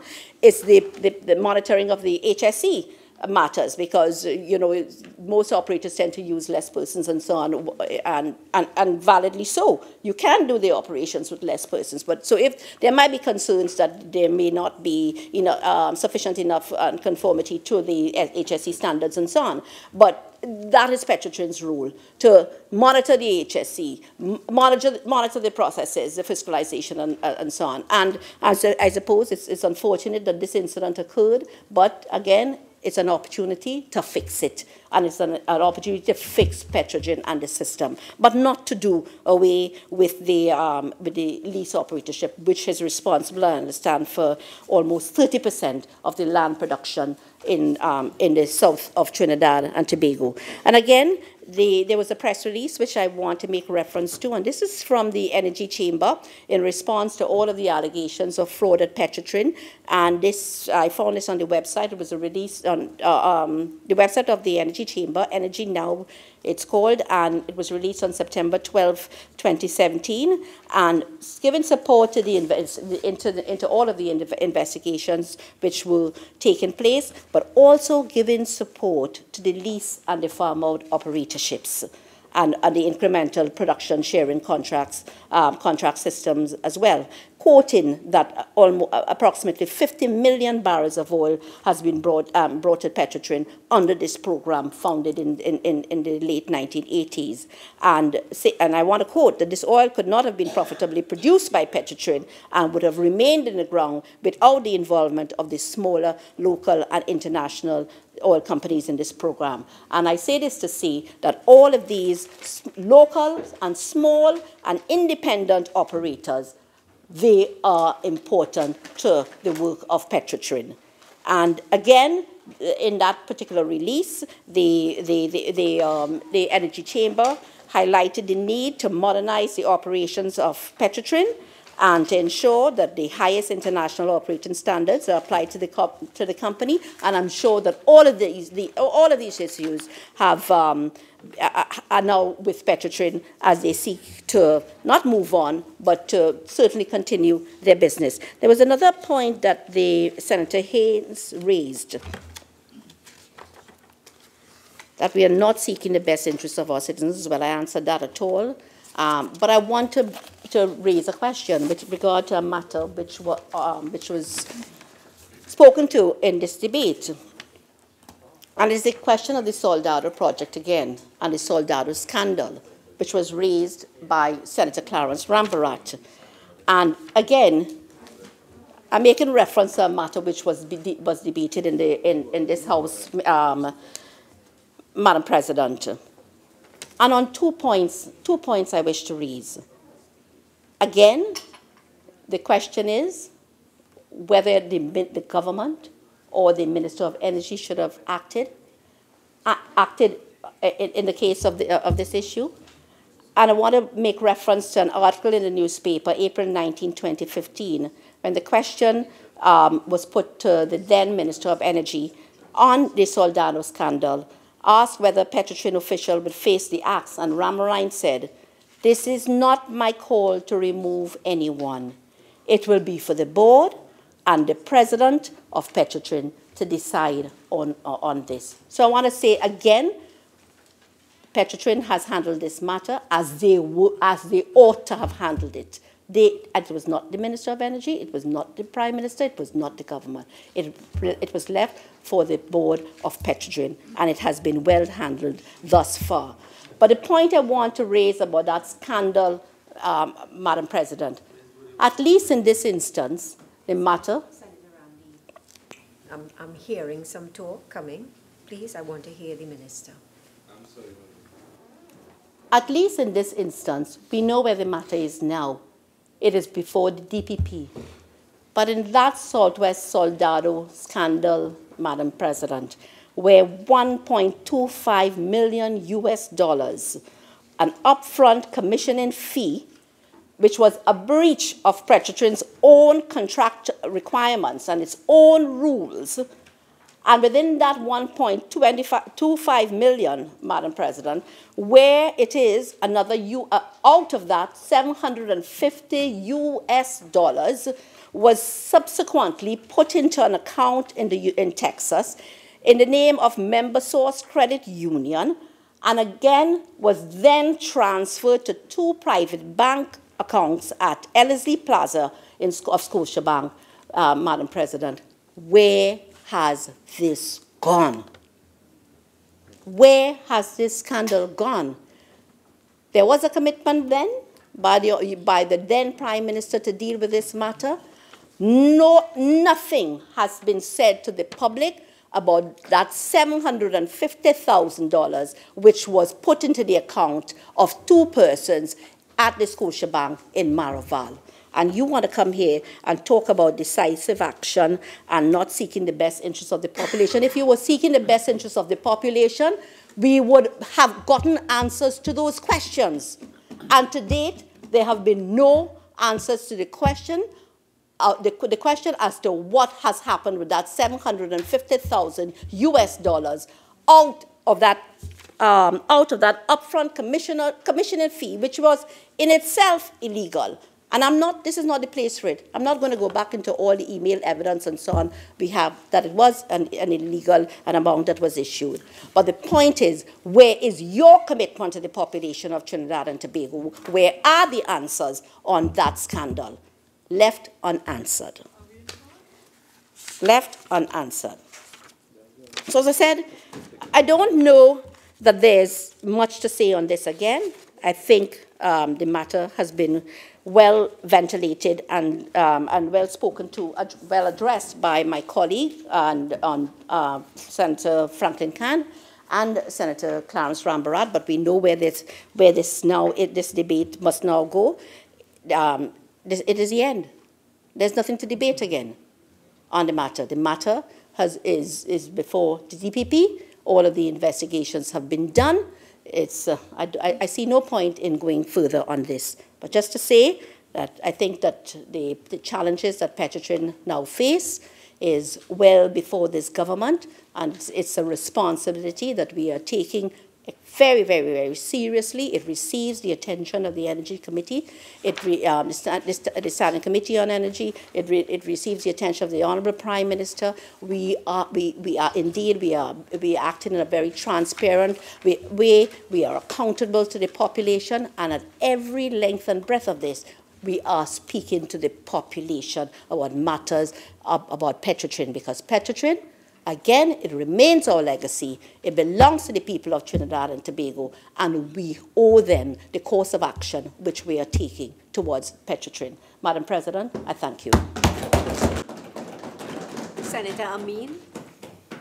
Thank you very much, Madam President. Madam President, as I rise to contribute to this debate on a private motion number 1 brought by Senator Wade Mark, I cannot help but admire the former speaker who went before me for her effort to try to defend the Prime Minister of Trinidad and Tobago in this circumstance. Madam President, in my contribution, I intend to briefly outline, but I should say reiterate, because some speakers before me already outlined the importance of Petrotrin to Trinidad and Tobago and the national economy, as well as, Madam President, to answer some of the questions asked by those on the opposite side, the insinuation that this motion is not important. And first to look at the Prime Minister's handling of the matter and the signal it sends to the country as to how wrongdoers ought to be treated, as to how whistleblowers ought to be treated, because we have heard the Attorney General speak about whistleblower legislation to come, and how the tone at the top sets an environment around wrongdoing, around the perception of hypocrisy and double standards, particularly when it comes to justice and law enforcement, and the attitude it creates in our society to law-abiding, to law and order, and the repercussions it could have on violence in our society, and especially where we have seen an insurgence already in this country, but where we are surrounded by countries who have social unrest because of that double standard and that hypocrisy from the top. Madam President, I want to join in, I think, almost every speaker before me on all 3 benches have indicated the importance of Petrotrin to the national economy, that its refinery provides fuel, provides jobs, provides that security, energy security, and the uncertainty that we have seen surrounding the company in the last few months in particular, but also going back to its the board, well, the installation of the current board, the circumstances under which the board resigned, and the other uncertainties, and comparing that to what we had in 2010 to 2013. And Madam President, I just want to refer to an article in February 2014 to compare the confidence expressed by international organizations, BHP Billiton to invest US $1 billion towards deepwater exploration in Trinidad and Tobago, February 4, 2014. And in a release, they indicated that they were very optimistic about doing business here in Trinidad and Tobago, and that it remains an important part of BHP Billiton's global petroleum portfolio. By entering this new deepwater exploration phase, BHP Billiton has committed to over US $500 million for the first exploration phase, and about a further US $500 million over the optional phases. We believe, this is continuing the quote, we believe deep water, though largely untested in Trinidad and Tobago, has tier 1 potential.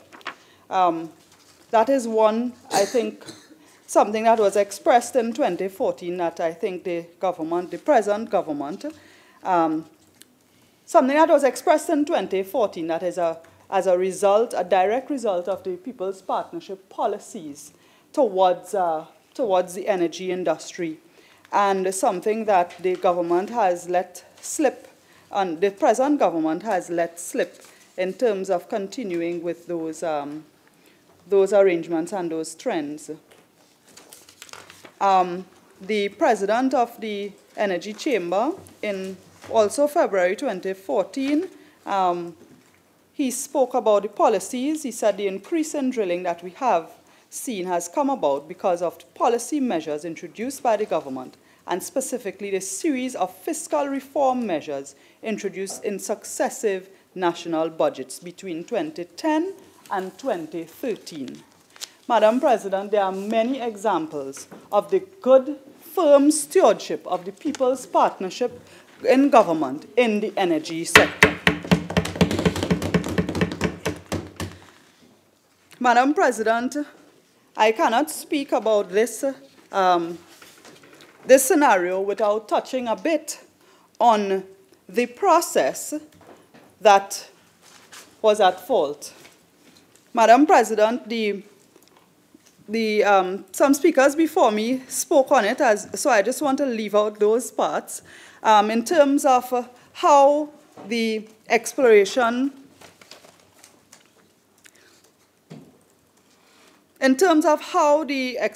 is done, the exploration and from the fields, exploration and production, and the fact that there could be errors, the fact that there is a threshold minimum 2% difference between that is allowed, that is considered acceptable metering error by international standards.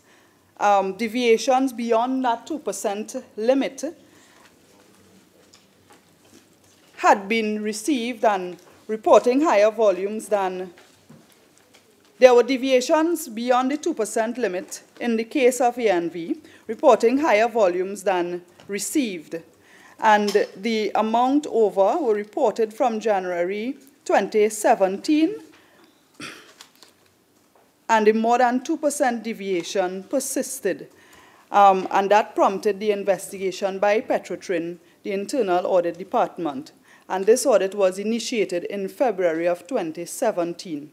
The Petrotrin internal audit revealed that the anomaly was at the Barakpur tank farm, and that was further traced to ANV Drilling, ANV Oil and Gas Limited in the Katsil field.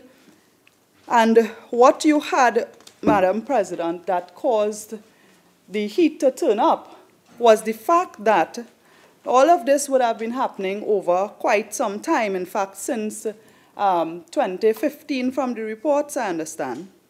But it was only when the leader of opposition, in September of 2017, made the findings of the internal audit public that Trinidad and Tobago knew of the corruption that was taking place in Petrotrin. Petrotrin was already investigated.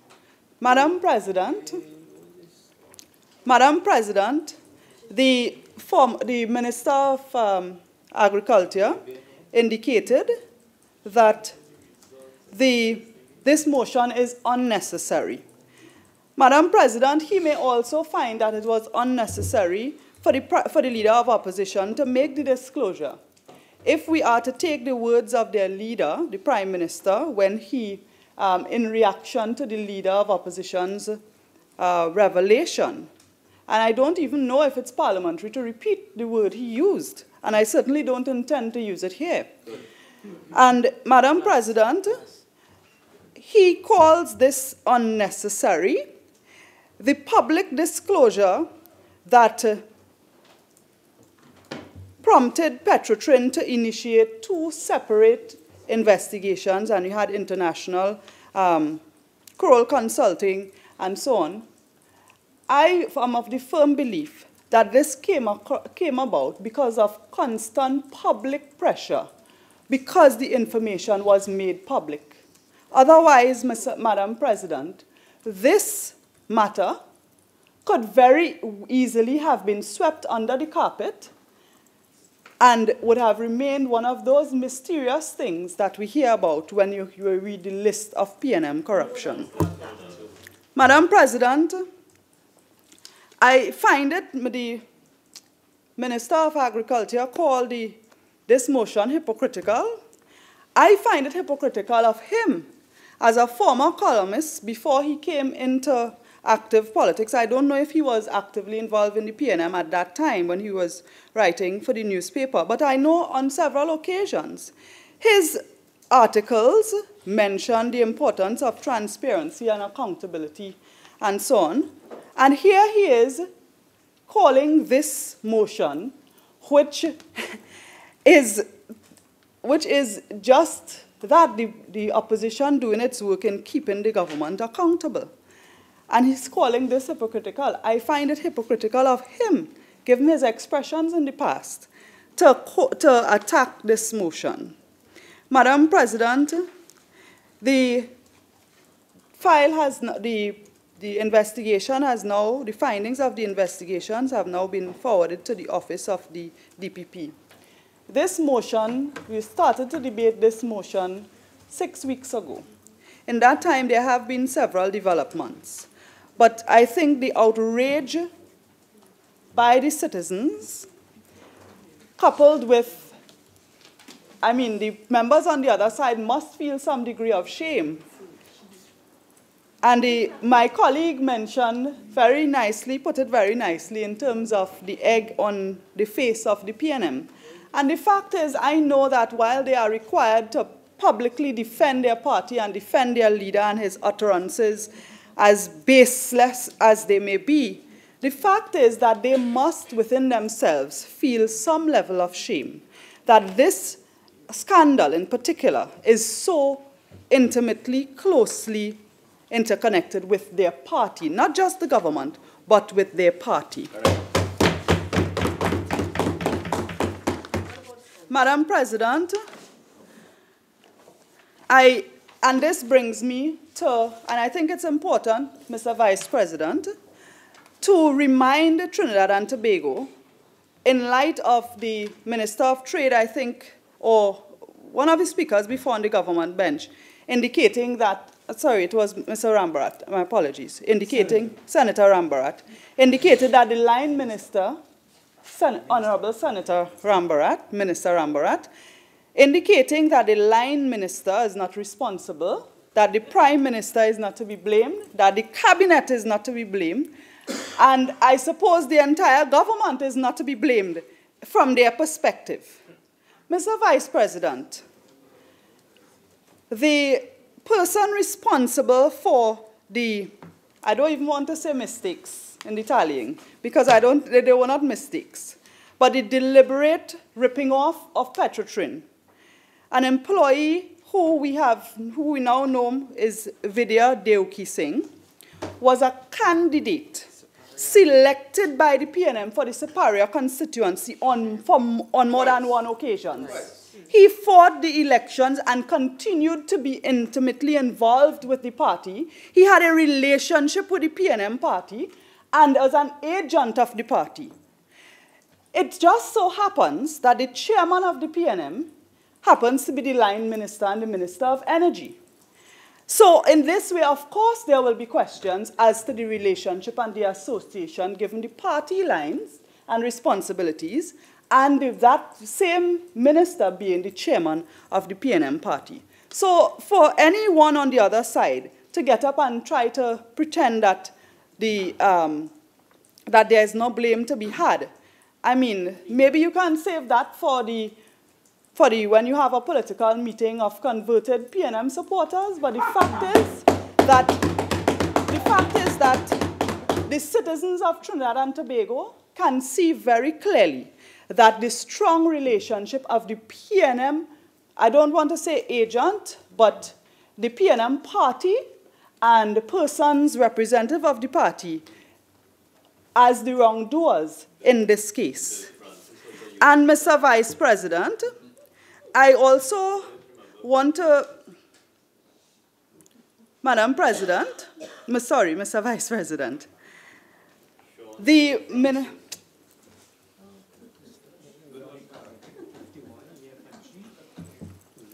Thank you, Mr. Vice President. Mr. Vice President, the Minister of Trade also, I was very shocked to hear the Minister of Trade a few minutes ago in trying to defend the Prime Minister say, so what if the Prime Minister called his friend? So what? And she's repeating across the floor, so what? Mr. Vice President, I live in what is considered an at-risk community. We hear so much about police corruption.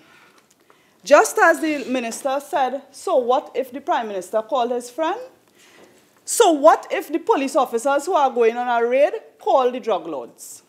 So what if they tip off the wrongdoers? So what if I call them because they are my friend, whether they are criminals or not? That is the message that you are sending. That is the message. Madam, Mr. Vice President, as I listen to the Minister of Trade, I am remembering a song, and when I looked it up, I realized it was the Calypso Monarch from 1967, Mighty Cypher. If the priest could play, who is me? That is the message you are sending to the criminal element in this country. That is the message you are sending to people who are involved in criminal activity, in the drug trade, in guns, and in trafficking, whatever area of law breaking that you can consider. Because corruption is happening at the top. And you have a double standard, an approach, and a double standard by the government, an approach to me that breeds lawlessness when they see those at the top, the wrongdoers, the friends of those in high places in society, going unpunished or being defended in public. And you know what happened, Mr. Prime Minister? Mr. Vice President? Maybe that is a sign of things to come. Who knows? But, Mr. Vice President, I think when we consider what is happening in society now, we have a murder rate that is record-breaking. We are probably 47 for the year, 49 for the year. And we have had more than 2 and 3 murders every day since, in fact, even last year. But what we are seeing is so much anger, the violence that is happening in our society. And we have so many young people are affected by the violence. But you also see an anger against the establishment, an anger against governance and law enforcement. And a lot of it has to do, I think, with that double standard. The corruption within the police, where corrupt police officers protect their friends who are criminals, and then you are seeing the government sending a signal that it would defend, and the very Prime Minister, by his own utterance, speaking out almost in defense of a person who was named in wrongdoing. And that signal, I think, is a very dangerous signal. And the PNM and the present government cannot expect to fight crime in our society when this is their approach to lawbreakers. Madam President, Mr. Vice President, I also want to go on to another area that I think the Minister of Trade may not be aware that the words of the Prime Minister would have an implication on. I am happy to hear over the past 20-something months the government talk about whistleblower legislation. I look forward to it. We have not seen anything. But the fact is that people who expose and bring information forward of any kind, there's a certain cultural approach in terms of how we treat them. But the Prime Minister's response to this wrongdoing and his attack on the leader of opposition sent a very clear message to the nation as to how whistleblowers would be treated by his government. And whistleblowers, Mr. Vice President, have been extremely important in the history in world history in terms of bringing forward information. And a whistleblower is any person who exposes any kind of information or activity that is deemed illegal, unethical, or not correct within an organization, whether that organization is private or public, but more so, Mr. Vice President. Mr. Vice President, Standing Order 46-1. Yes, Senator Ameen, I was just about to ask you to tie in what you're saying with the motion that is before us. You're talking about whistleblowers, so if you're making a connection, make it and move forward. If not, then get back to the motion at hand. Yes, Mr. Vice President, thank you. Mr. Vice President, my point is that the words of the Prime Minister, the attack on the leader of opposition as the person who brought the information forward to the public, sent a message in terms of how whistleblowers are to be treated.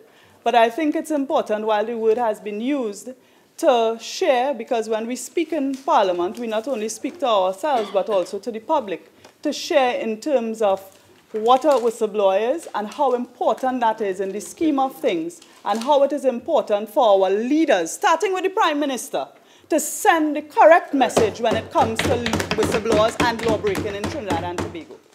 So, Mr. Vice President, I appreciate the opportunity to share with Trinidad and Tobago that... What's wrong with you? You just speak, you just go on. To a second chance. Mr. Vice President. You think Ronald will fire you if you don't talk? Mr. Vice President, the organization in question here is a public organization. The information that is coming out, that is being revealed by a whistleblower, and it could be a member of the public, it could be an employee of that organization, and I think Trinidad and Tobago, we ought to educate ourselves on the importance of whistleblower and protecting whistleblowers. So the information of alleged wrongdoing can be about a violation of the company's policy or rules, violation of the law, violation of some regulation, for instance, or at something that would be a threat to the public interest or national security, as well as fraud and corruption, as in the case of Petrotrin and A&V drilling.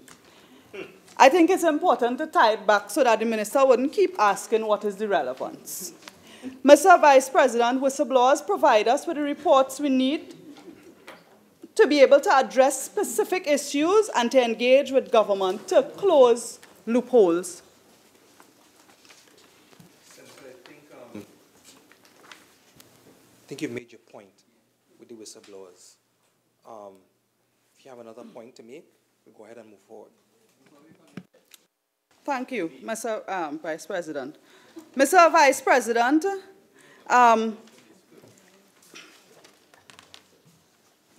Mr. Vice President, before I wrap on the whole idea of treatment of whistleblowers, I just also want to add that the message from those in authority could serve to, in terms of the negative implications, if those in authority, whether it is the persons in government or the persons who are in charge of the company, they could attempt to humiliate or attack the person's character or undermine the person's credibility. But the whole point, Mr. Vice President, the positive that should be coming out of this, one is so that we as a society will be able to commend whistleblowers for coming forward. We could allow the matter to be independently investigated, as did take place in this situation, thanks to the public outcry and demands of the opposition, to take appropriate action against the wrongdoer, and to put measures in place to prevent the repeat of this or any other similar circumstances, any other similar wrongdoing. So I think it's important for all the information that has come forward, for that to be used to ensure that there is never, ever a repeat of A&V Drilling's fake oil scandal in Trinidad and Tobago. Madam President, Mr. Vice President, I recall some time ago a reporter, many times in these issues, you have reporters who are coming forward. And I remember there was a reporter, I think from TV6, who had a death threat, and he had to leave the country for some time. And I trust that this will not be a norm, that we will continue to, as a government and as an opposition, to continue to create an environment to allow wrongdoing to be exposed in Trinidad and Tobago. Mr. Vice President,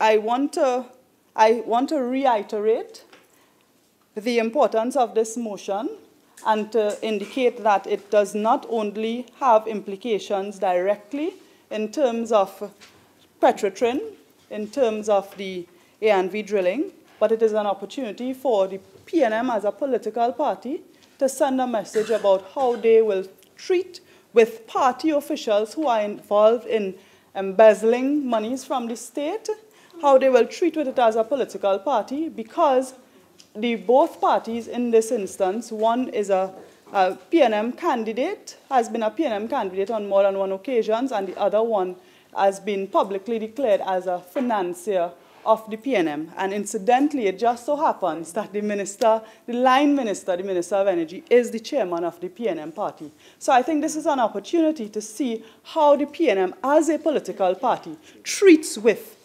that sort of mismanagement. Well, it's corruption. I wanted to use a nicer word, but it is corruption, it is embezzlement. But, Mr. Vice President, I also want us to reiterate as we move forward, as we think about taking our country further in terms of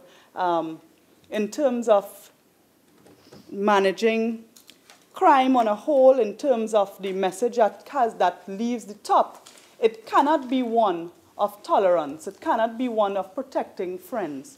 It has to be one where we encourage even the ordinary citizen to come forward. And I think the Prime Minister erred seriously in attacking the leader of opposition for bringing the information forward. I think he erred because it sends a message in terms of how we treat whistleblowers. I think he erred in declaring that the owner of A&V Drilling was his friend and that he in fact called him up, because it sends a message even to those who are in law enforcement as to how, what is acceptable, and the whole idea of snitching and tipping off and so on. So as we go forward, I hope that the opposition, I will be able to share with the opposition as to why this was important, because even though the matter has been sent to the DPP, even though a number of the requests in the motion have, in terms of the development over the last 6 weeks, we have seen those things happen. There are bigger implications to this issue, and I hope that the members on the other side would be appreciative based on what I shared today. Thank you. Senator Creese. Thank you, Vice President, the Senator. I want to start off by getting the gender right.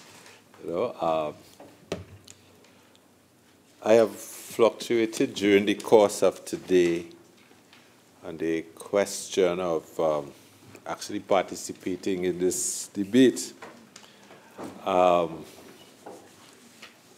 part of our problem, even in this matter, is that because we are a small island state, there are all kinds of relationships that sometimes you know of, sometimes you don't know of.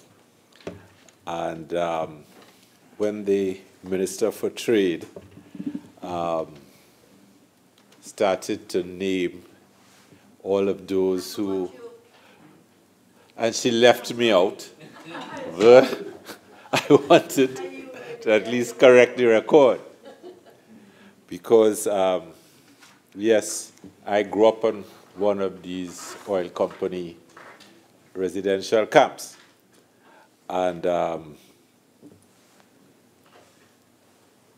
Minister of Public Utilities probably is no more than 400 yards away from where I grew up. So effectively, he was my neighbor.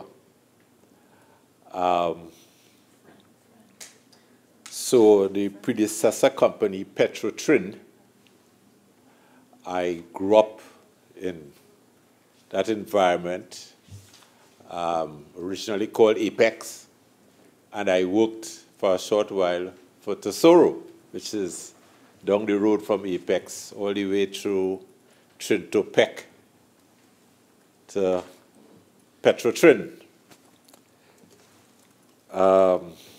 And in the course of the investigations done so far, mention was made of Gaffney Klein. And the Honorable Minister of Public Utilities would probably tell people that Gaffney Klein was actually my neighbor. So, and that is way back in the 80s, in the 70s actually, 70s to 80s.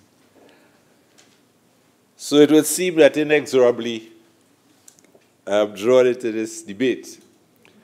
And,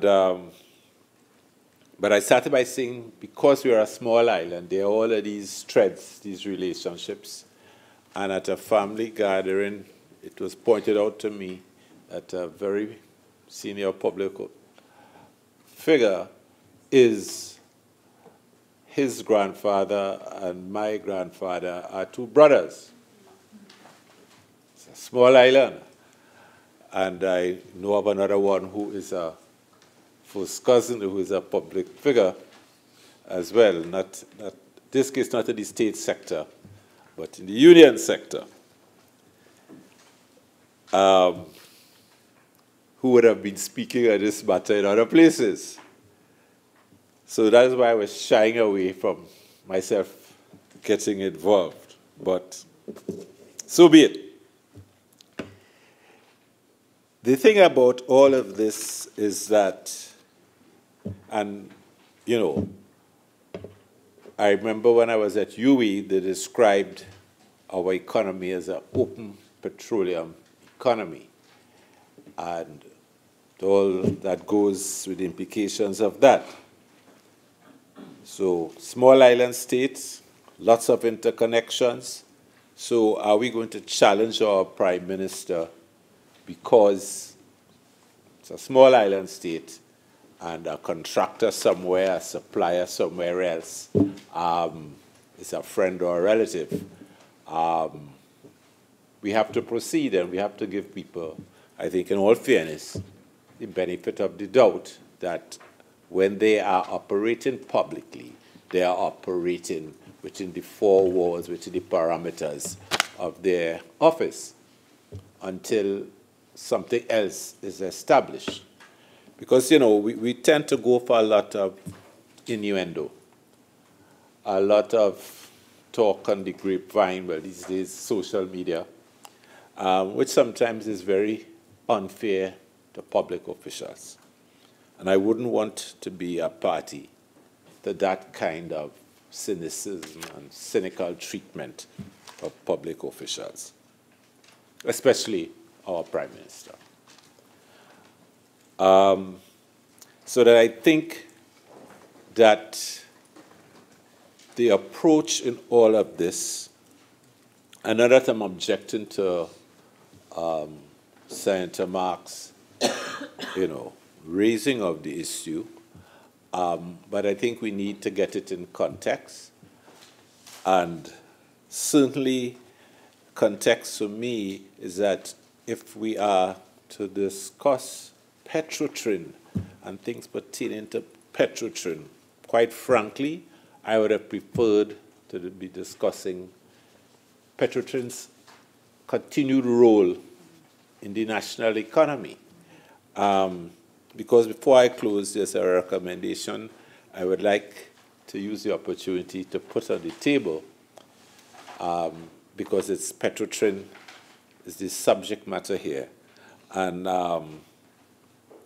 I think no opportunity should go a begging for engaging people's mind on the question of the best use, the future of Petrotrin within the economy of Trinidad and Tobago, particularly in the context of the government's plan vis-a-vis diversification. But to return to, the mainstream issue, which is there's an allegation that some impropriety took place at Petrotrin. And again, I think the overriding theme here is what happens in a small island state. Because that name they keep calling the employee, and reference is being made to the fact that he was a candidate, maybe more than once, who went up against what is now the leader of the opposition and what was once our prime minister in the Saparia constituency. Problems of a small island, because that perennially successful candidate in Saparia, in another dispensation, in another role, I think most people here would know that I was CEO at Saparia Corporation. And one of the things most of the CEOs do is also function as the returning officer. So in that context, I was the returning officer for the seat of Honorable Kamla Prasad Bisesa. So the circle is real small. We keep running into each other all the time. But one of the things not mentioned about the employee of Petrotrin, and I thought that the speaker before me might have mentioned it, because I'm sure it's in her knowledge, but the newspapers seem to have overlooked that fact, that and it's the first time I came across a male person with the name Bidia. Good, as usually associated, but I think it might be spelled slightly differently. He was my chairman at Saparia Corporation. Good, he was the chairman of the Saparia Regional Corporation when I was the CEO there. So, small island, we keep running into each other all the time. So we have to be very careful always to give each other the benefit of the doubt and to allow due process to take its course.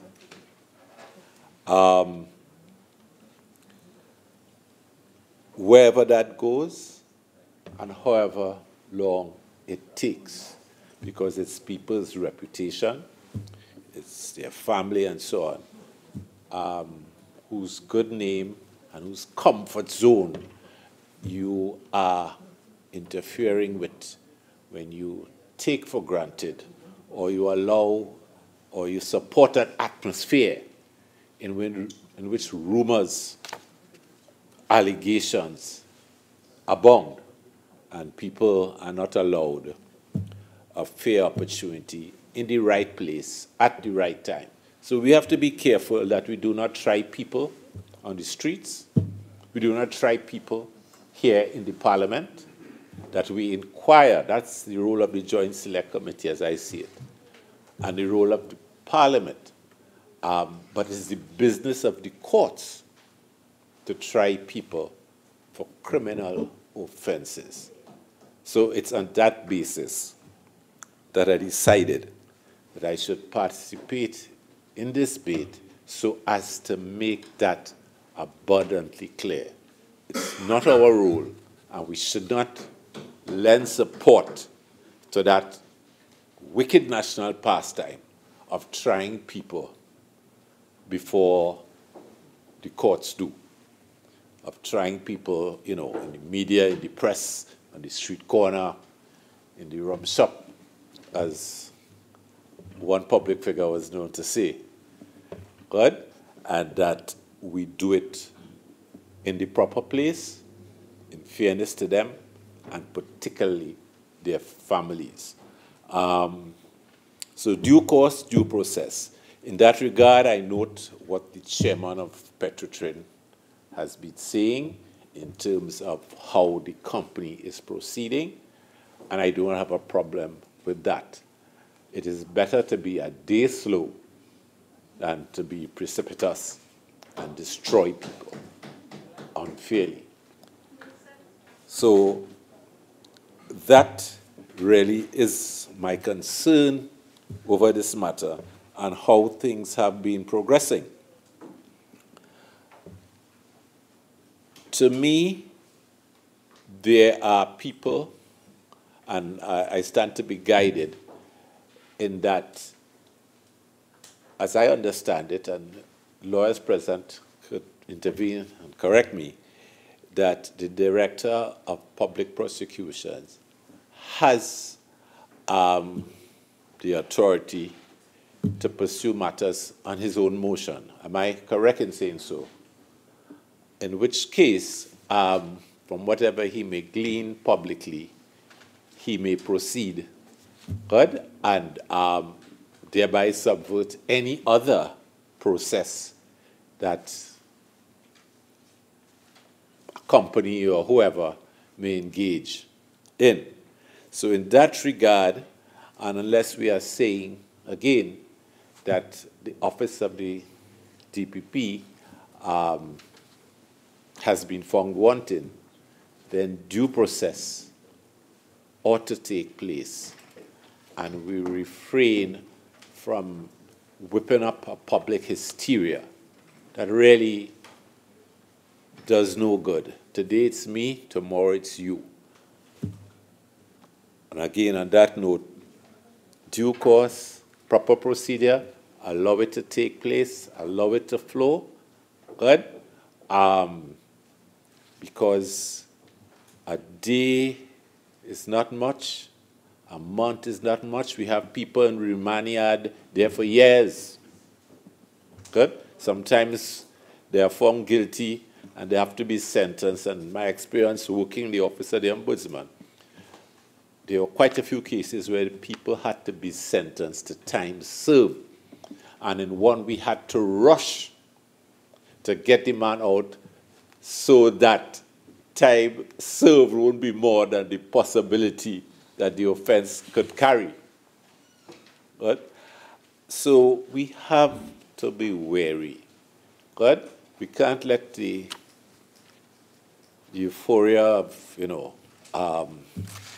being politically ahead in any matter make us forget that we're all human and we all could err, or sometimes the information that is out there is not all that there is. And we could jump to the wrong conclusion and be calling for the wrong heads.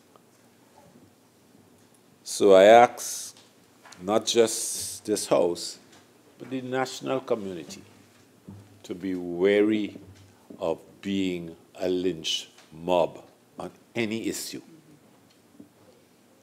Allow the system to operate.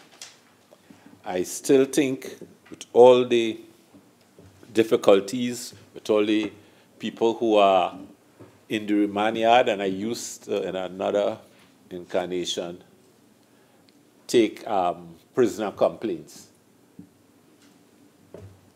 With all the long years out there, with all the mistakes that sometimes happen in the court, because I was party to facilitating someone who had not been tried, but who was down Carrera, had been down Carrera for 2 years, and whose case had not been terminated, hadn't finished in the court. Matter of fact, it didn't even start. They had sent him for mental assessment, and through a slip-up, he ended up down Carrera for 2 years, telling his story to everybody, and nobody had taken him on. Right? So I am very wary, and I know all the limitations of the judicial process, but I still insist that it be allowed to flow in fairness to all.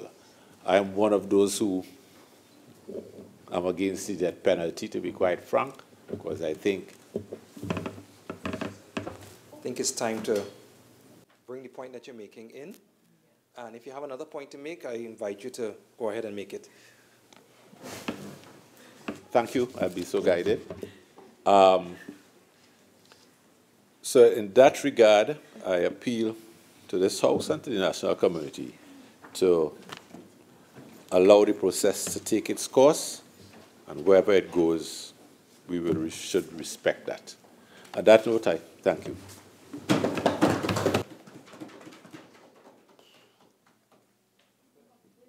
Senator Huggins.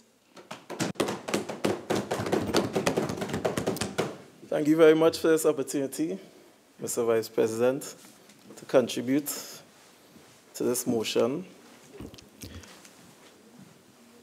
Mr. Vice President, Petrotrin has serious issues, and therefore we are of the view that only a serious government will be ready to tackle these issues. Prime Minister has made it quite clear that the mission is to fix Petrotrin once and for all.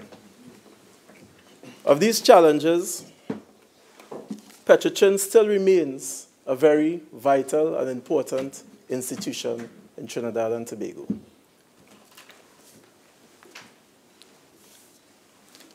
Early in 2017, Cabinet approved a committee to take a look into Petrotrin, make some recommendations.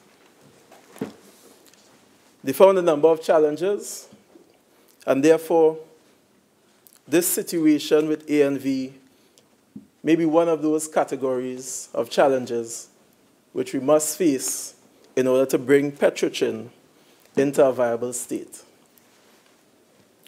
Now, I listened to some of my colleagues on the opposition bench, and I thought that there was some need for some clarity. I'm always very refreshed also when I hear from the independent bench. I'd like to thank Senator Creese for his contribution, because process is important, Mr. Vice President. Sure. And the moment we as a society start neglecting process is when everyone gets in trouble. Now, I heard my colleagues speak about the opposition leader not wanting to get credit for a pronouncement that she made. Now, I am always amazed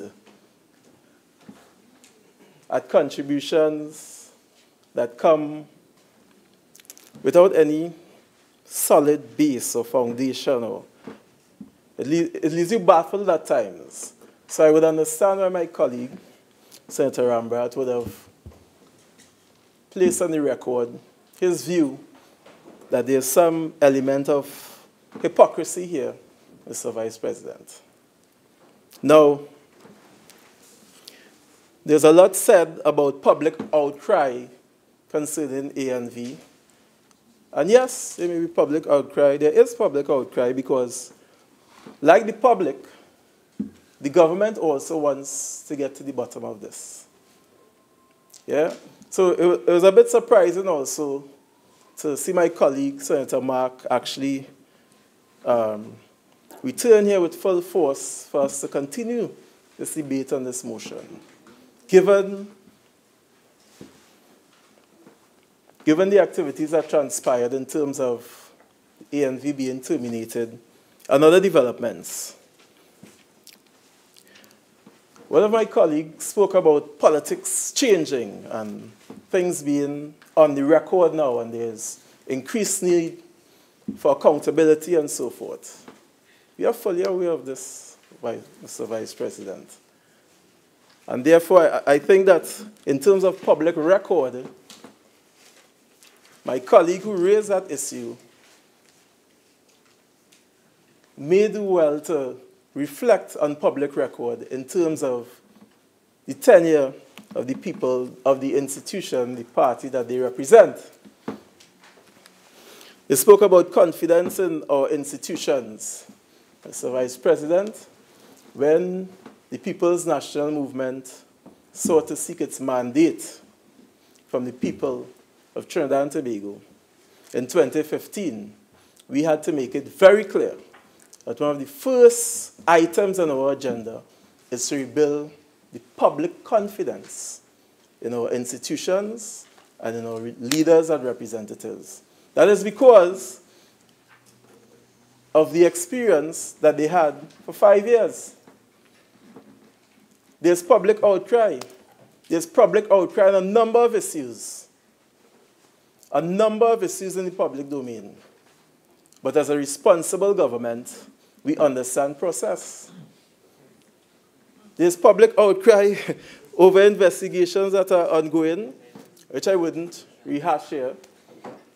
There's public outcry. Persons are saying that period, 2010 to 2015, was one of the most corrupt periods that they have ever experienced. And there's public outcry to put some of those persons accused of wrongdoing in a place, I don't want to say, but in a place where, in the right place. You know, and some persons even say, hey, if I were to put them in the right place, you'll have to work twice as hard to get my vote. Because they know the kind of ridiculous things that took place under the former administration. I just had to clear that up. You know, and there's a lot of, Mr. Vice President, there's a lot of negativity that flows at times from persons on the opposition bench. A lot of negativity.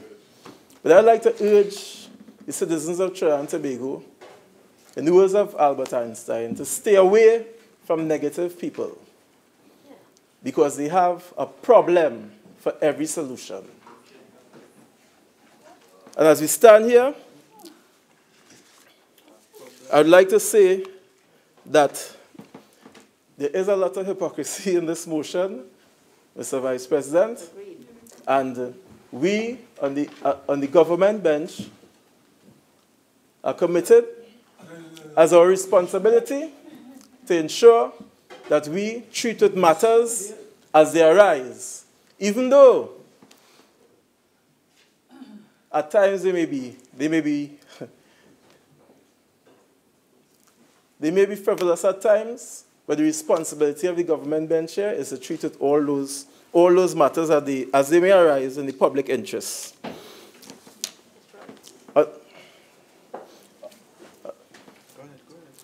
Mr. Vice President, I would like to also touch on that note of accountability. Because this government, our Prime Minister, Dr. Keith Christopher Rowley, and this government has been the most transparent and accountable government that this country has seen. And I say that because the government continues, Mr. Vice President, to be available to the public. The Prime Minister continues to make himself available to the public via consultations, addresses to the nation, radio programs. So accountability and transparency is something that we, in the People's National Movement, in the government, seek to embody, because those are the tenets of good governance.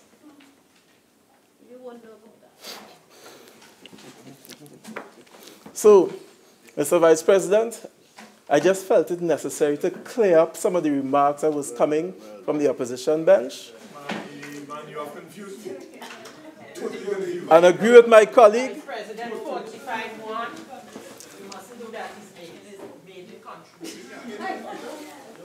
But then it shouldn't be controversial. Mr. Vice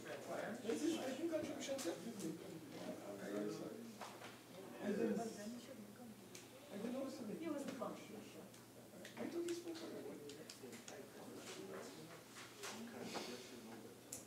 Honourable members, it is precedence that when a member is making his maiden contribution that there will be silence to allow that member to do so. Continue, Senator Huggins.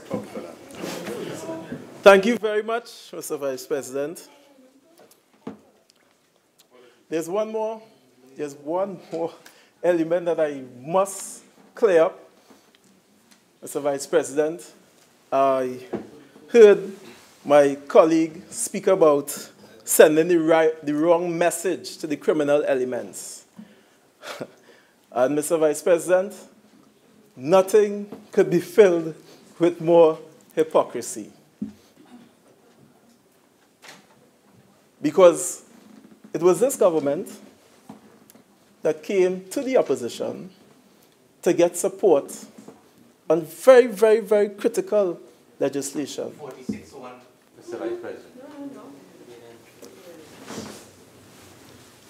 Member, as much as you're making your maiden contribution, and we do allow for a great deal of latitude, the standing order raised by the member does apply in this particular situation. So I'm going to ask you to try and bring it back to the motion that's at hand. Yes. Continue. Yes.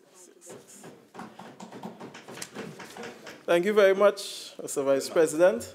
So, I'd like to close by saying Petrotrin has many challenges. The Prime Minister has committed that we are going to fix those issues once and for all. And I would like to support my colleagues in saying that this motion is, in many regards, baseless. And I don't want to say a waste of Parliament's time, but it is a motion that I think should end and halt. There should be no more motion. It should come to a halt now. Thank you very much. Members, just permit me to congratulate Senator Huggins on his maiden contribution in this August House.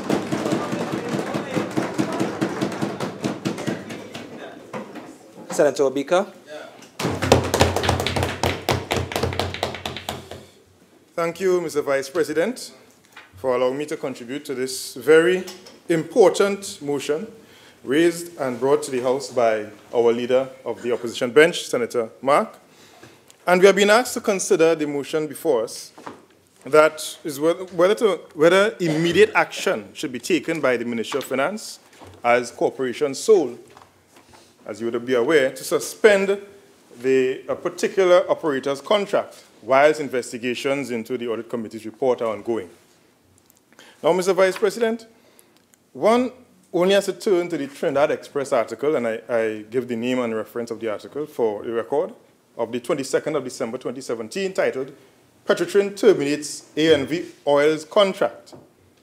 And Mr. Vice President, I read, and I quote with your permission, A&V Oil and Gas Drilling and Workover Limited, the company at the heart of the fake oil scandal, has been terminated by Petrotrin. I think that us on this side deserve a round of applause for bringing this matter to light to the public.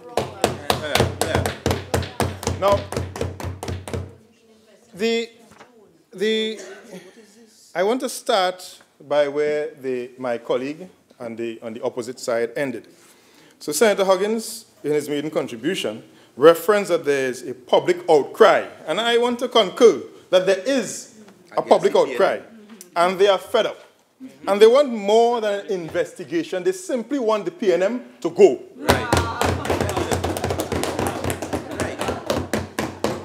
You know, Senator Huggins was profound when he said that the PNM will stay away from negative people.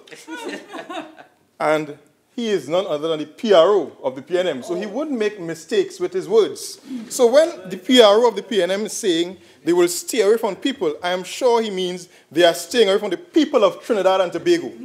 Because the people are now critical of the PNM. They are critical with their protests for the road. They are critical with their protests regarding health care. And obviously they are critical with their protests regarding the substantive motion in the corruption at none other than the national oil company, Petrotrin. So I concur with the last speaker. It is an uncanny experience I had. But, you know, sometimes these things do happen. Now, furthermore, the board of Petrotrin, in a release, stated the board of directors announced that the company has given notice of the termination of contract to the lease operator associated with the discrepancies in reported oil production and actual receipts revealed by its internal audit department earlier this year. So, Mr. Vice President, I submit that today it is the work of this Parliament. And again, Senator Mark must be commended for bringing this significant motion to the House. Return to the matter of royalties, Mr. Vice President. The motion also speaks to the overstatement of production of one lease operator in particular and the resulting payment of royalties by Petrotrin, which were not received. Now, the matter is disconcerting in the least. Mr. Vice President, when we examine the acts committed by A&V Oil and Gas Limited, which would have resulted in the state being defrauded, it brings to mind a quote from an ancient philosopher, Plato, and I would quote him where it's recorded, "When there is an income tax, the just man will pay more and the unjust less on the same amount of income." These acts of fraud by A&V Oil and Gas should be pursued to its final conclusion, and this government must follow the money trail and ensure that justice for the people of Trinidad and Tobago arrives at its final conclusion. Follow the 80 million TT dollars. I think that is a mammoth figure that, in my recollection, has never been defrauded of this country in the history of our republic.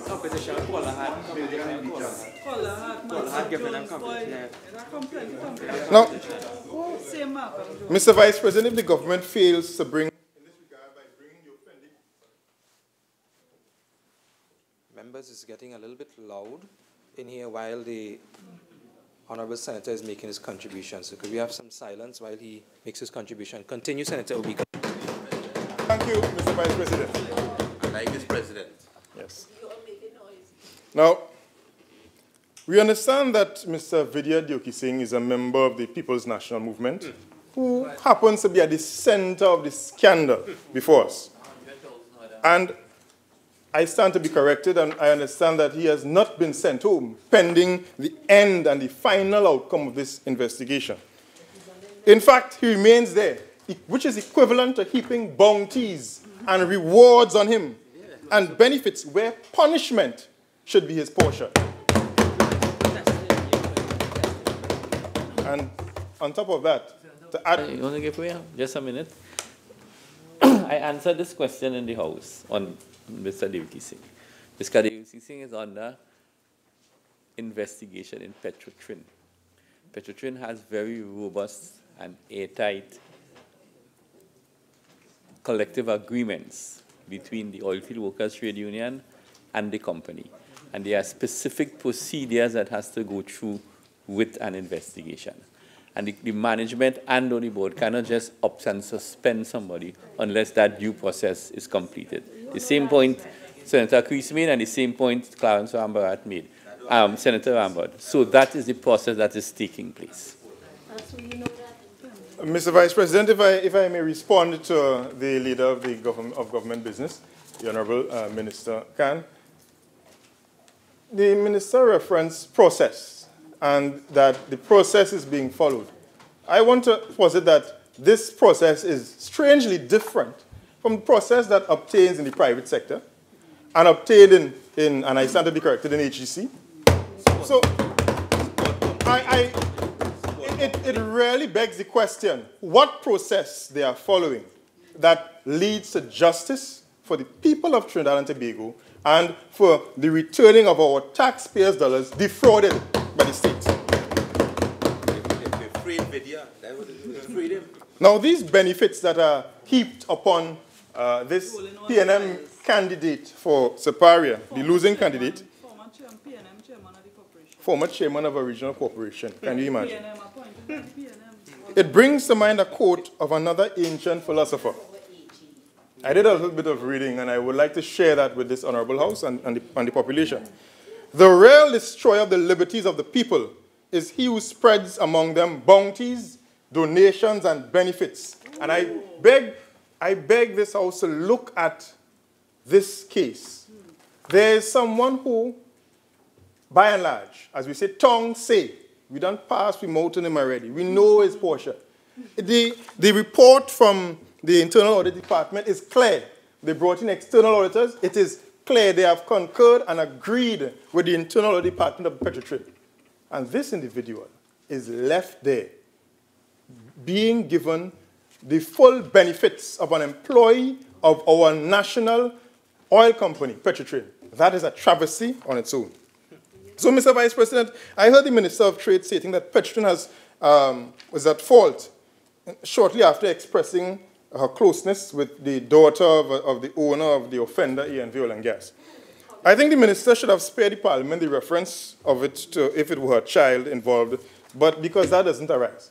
But it is not, it's easy for one to say Petrotrin is at fault. But if you really examine who is at fault at Petrotrin, who appointed the persons involved in Petrotrin, who continues to keep persons there, the board of Petrotrin is a P&M board. Therefore, the process that they follow is a process that is overseen by none other than members and agents of the People's National Movement, and they are at fault. What process they use for Charmaine Lewis? I'm reminded about the process at another state enterprise Charmaine. At the Port Authority for Charmaine Lewis.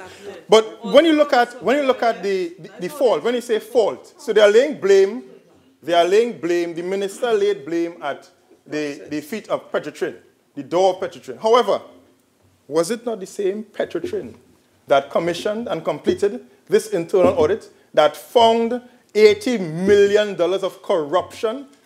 So, therefore, the Petrotrin cannot be at fault. It is the agents of the PNM in Petrotrin who are at fault. Now I turn, Mr. Vice President, regarding the issues of royalties, which was raised in the motion. You know, as an aside, and this really is for students of economics listening and who would reference in future, one cannot understand the economy of Trinidad and Tobago without understanding the energy sector. And one cannot understand the energy sector of this country without understanding Petrotrin.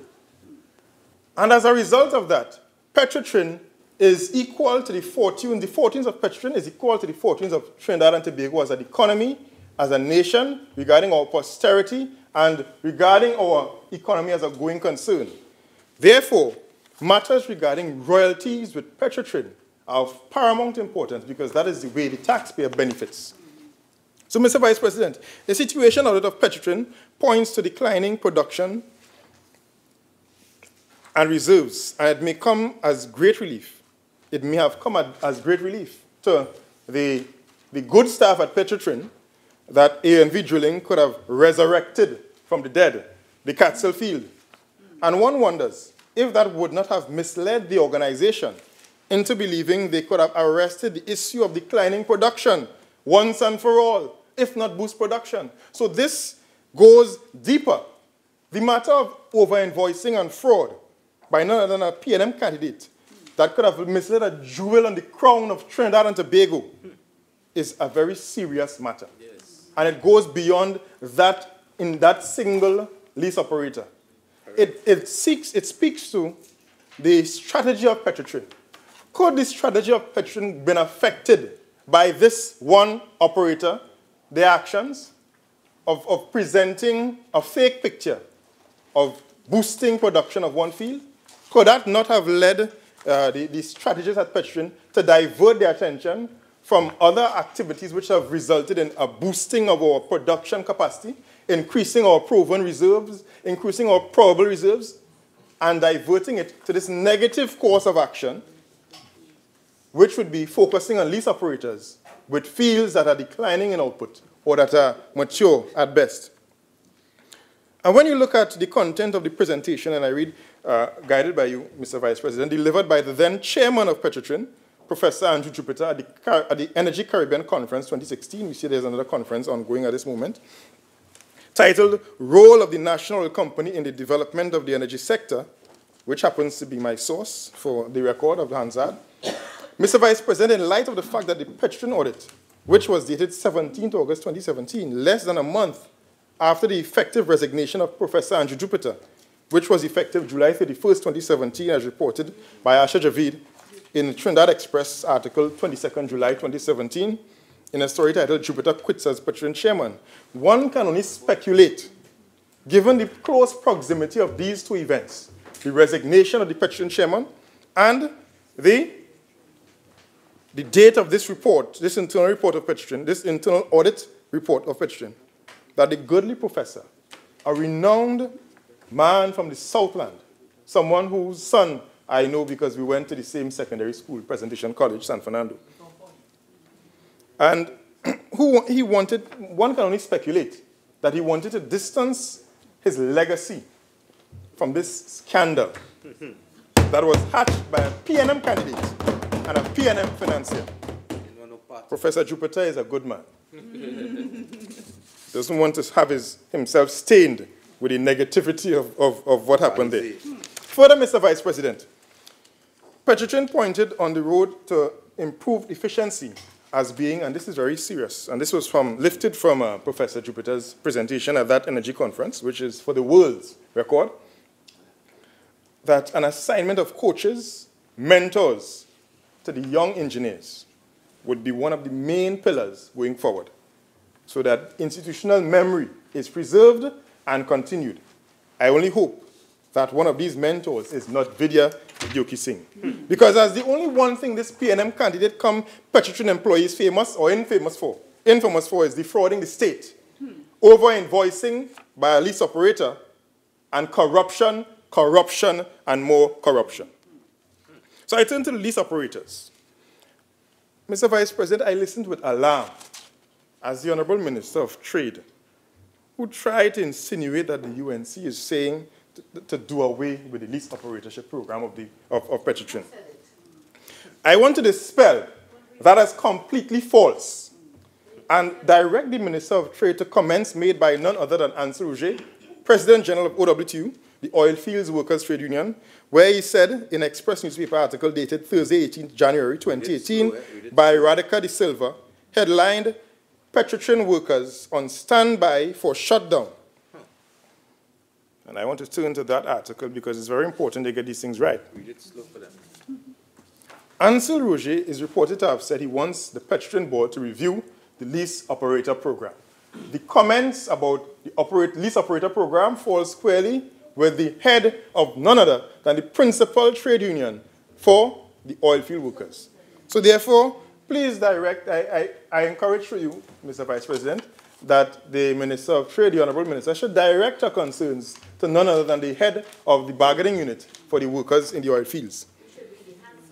Therefore, Madam President, unless the Minister of Trade is saying that the President General of OWTU is a member of the UNC, the Minister of Trade needs to retract that statement that we in the UNC are calling for an end to the lease operator program.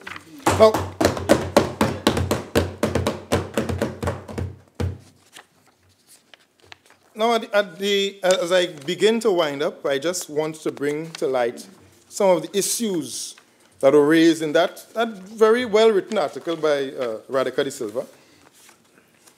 And the article begins by stating, if I'm allowed, Mr. Vice President, the Oil Fields Workers Trade Union, OWTU President General Ansel Roger, has put Petrotrin workers on standby for a possible shutdown of the state-owned energy company, and hinted yesterday that there might be soon fuel shortages in the country. Well, this is very alarming, all right? Because the substantive motion before us has to do with the success of none other than Petrotrin, all right? And it is alarming that the actions of the state, Mr. Vice President, can bring this company to a halt. Mr. Roger is on record as saying people will have to be inconvenienced for people to understand the contribution you make. This is the workers. We are prepared to do what is necessary. The OWT will be the vanguard, and we will shut this, I can't use that word, a word that starts with B, place down. Now, another important statement made by Mr. Roger, Mr. Vice President, is that he also called on the company's directors to fire the managers but leave the workers alone. I think I could point to one person he could fire. That would be Vidya Yoki Singh.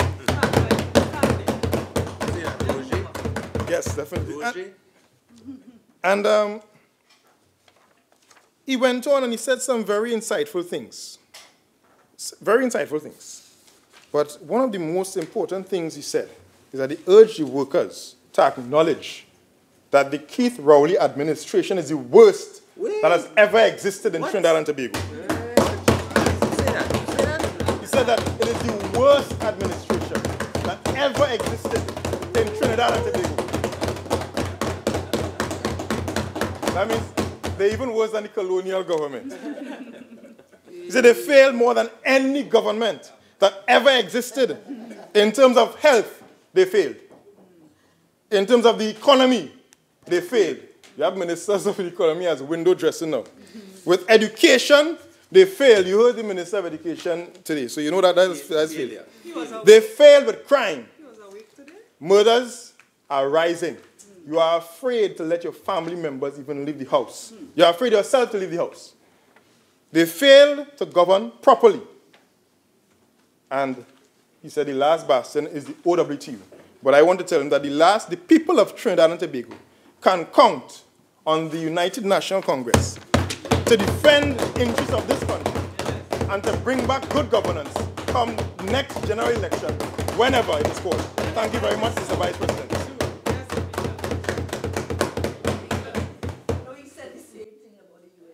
Senator Mark. Thank you very much, Mr. Vice President. I know we have a few minutes before we go to tea, but may I, from the outset, record my appreciation for the various contributions made from all sides of this Honorable House to this very important motion that I have brought to this Honorable Senate. And I also want to congratulate my friend. You know, I've seen him so many times, Mr. Vice President, at joint select committees that I could not have believed. And he's very articulate at these joint select committees.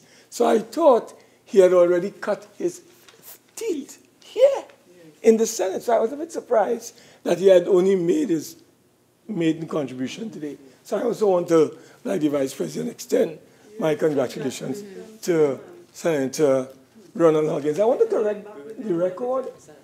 I don't think he's the PRO. He was. I think Stuart Young has not replaced him. Oh, okay. No, I think Stuart Young is the PRO. So I think he was the PRO, if I recall, but he was removed. Yeah. Well, maybe Chairman can remind us.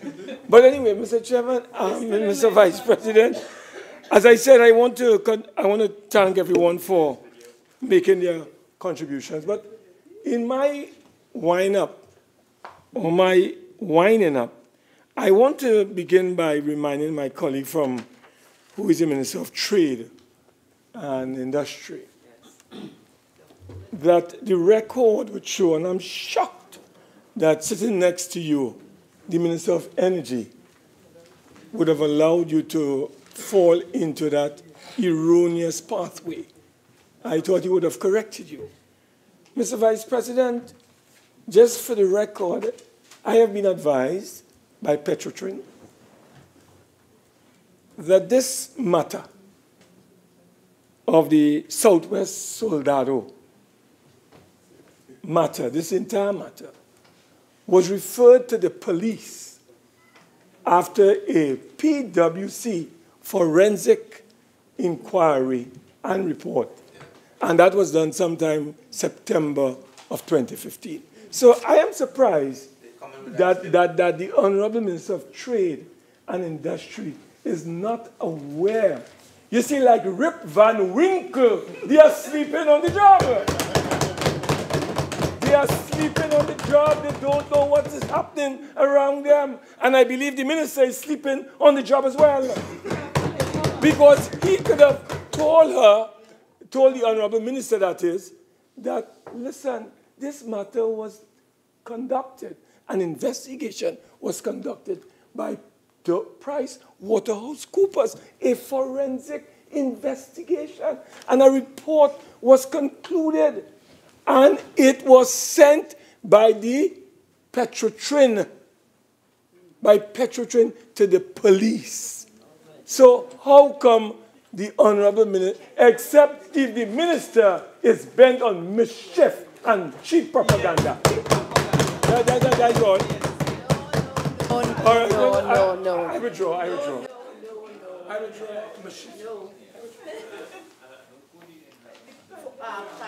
Allow me to quote, please. 46.6, Standing Order 46.6. And he has withdrawn. You have withdrawn, right, Senator Mark? Yes, sir. So cheap propaganda. Not mischief, sir. Not mischief. So, Mr. Vice President, No. Yeah. 46.6.